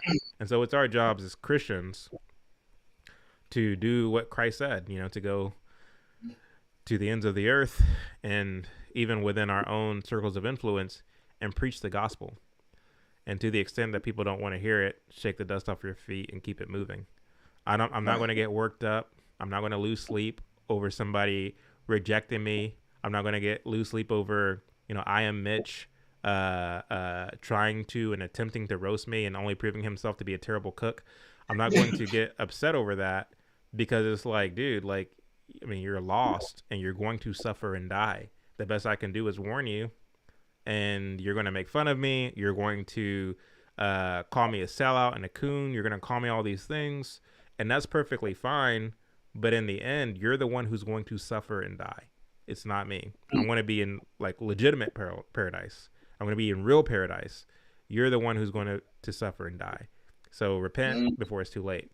So, that's my overall message, when all is said and done.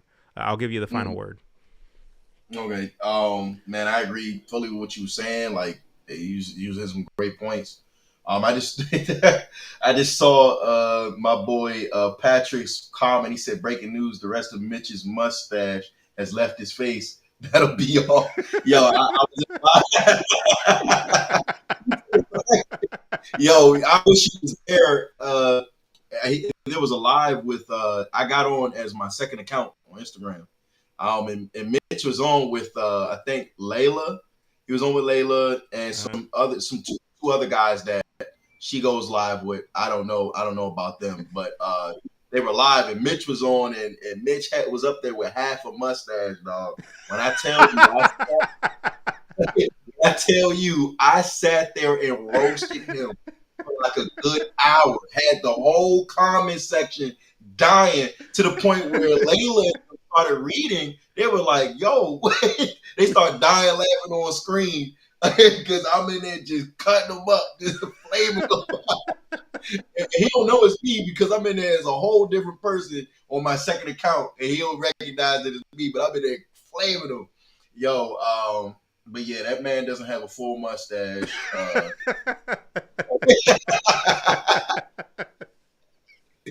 That man don't have a full mustache. Maybe it was the light. Maybe it was the lighting, how it hit his face or something.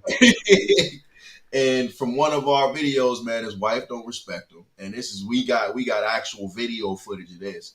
And who can respect a man like that, man? We trying to lead people to the kingdom. That's the overall message. We want kingdom living. We want to lead people to the kingdom. We want people prepared for what we got coming in our world. I don't want this to take anybody by surprise. That's why we have to be cold and hard right now, because some people just don't know what we see. Some people can't see what we see, and we have to be venerable. We have to be serious with the way we speak to people, and we have to be straightforward, clean cut, so no one has any other questions. And this is why it looks like this at times. And I know a lot of people, man, there was a point where people was like, man, good, Heem, you talk too hard. You go too hard. It feel like you sending me to hell. I had people say, you sound like you sending me to hell. I'm like, nah, man, look, if you knew the lives that weighed in that were swaying in the balance went with this stuff, then you would take it as serious as I do, because it's lives on the line, Right. But overall, y'all, just turn to God, man. Turn to God. That's the answer to all your problems. Turn to God. Amen. Couldn't have said it better myself. Worship God, not man. There you go. There you have it. I am not black. I am free. Obey Yah, Exodus 19:5. Literally 3 of our. Hey, that's a trifecta. Get those 3 shirts. That's your shirt? Nah, that's not my shirt, but I wish. Okay. Hey, you need to come out with a shirt. Hey, I do have a shirt, man. I just haven't released it yet. I'm gonna release it though. Yeah. You said something earlier on a live with Blanche, and I was like, man, I need to make that a shirt. I'm not gonna tell you what it is because I don't want you to steal the idea that I stole from you. Hey, I must have said something profound, dog. Yeah. Sheesh, just rambling. Said something profound. I don't want to steal the Man, idea that I don't want you to steal the idea that I stole from you. So it's all when you right. It's all right. It's all right, man. when you It's see it, all you'll right. know though. When you see it, you'll know. I was like, When I man, see it, I'll know it. I'm like, man, that's all me right there. Go ahead, my whole identity on that joke. I said, I know I see that for sure. Nah, I no, don't mind what it though. was it? I think I forgot. I I don't think I forgot what it was. No, you said yeah. something that I was like, wow. I'll text it to you. You take it, bro. Just collab. Just collab with me. We can Okay, collab. yeah, we'll go Take in it. together. I don't even care, bro. You don't understand. Look, I don't care about money or nothing like that. Nothing like, man. I just want people to know the truth, man. I'm Right. real radical like that. See, people like me are dangerous. People who don't care about what the world has to offer, money and different things like that. Look, I'm here just to cause commotion to the enemy. All right, that's Yeah. why I'm dangerous. Right. Yeah, man. No, You you're. got I remember what it was. I'm gonna butcher it, but you said something to the effect of like, you want to be God, or you're blaming God after wanting to be God, or something like that. yeah. Something You're said. playing God and then blaming God. Yeah, you're You're playing playing God and God. then you're blaming God. God Yeah, after. yeah. I did say that. Yeah, make the shirt. Yo, make the shirt, bro. I'll Yeah. collab with you. Stop playing Chat God on the back. and then blaming He God. was chat on the back of that joint. Right, I'll do right. that. I don't mind. All right, folks. Y'all have a good night. Where are we? Dang, 2 hours and 50 minutes. Peace.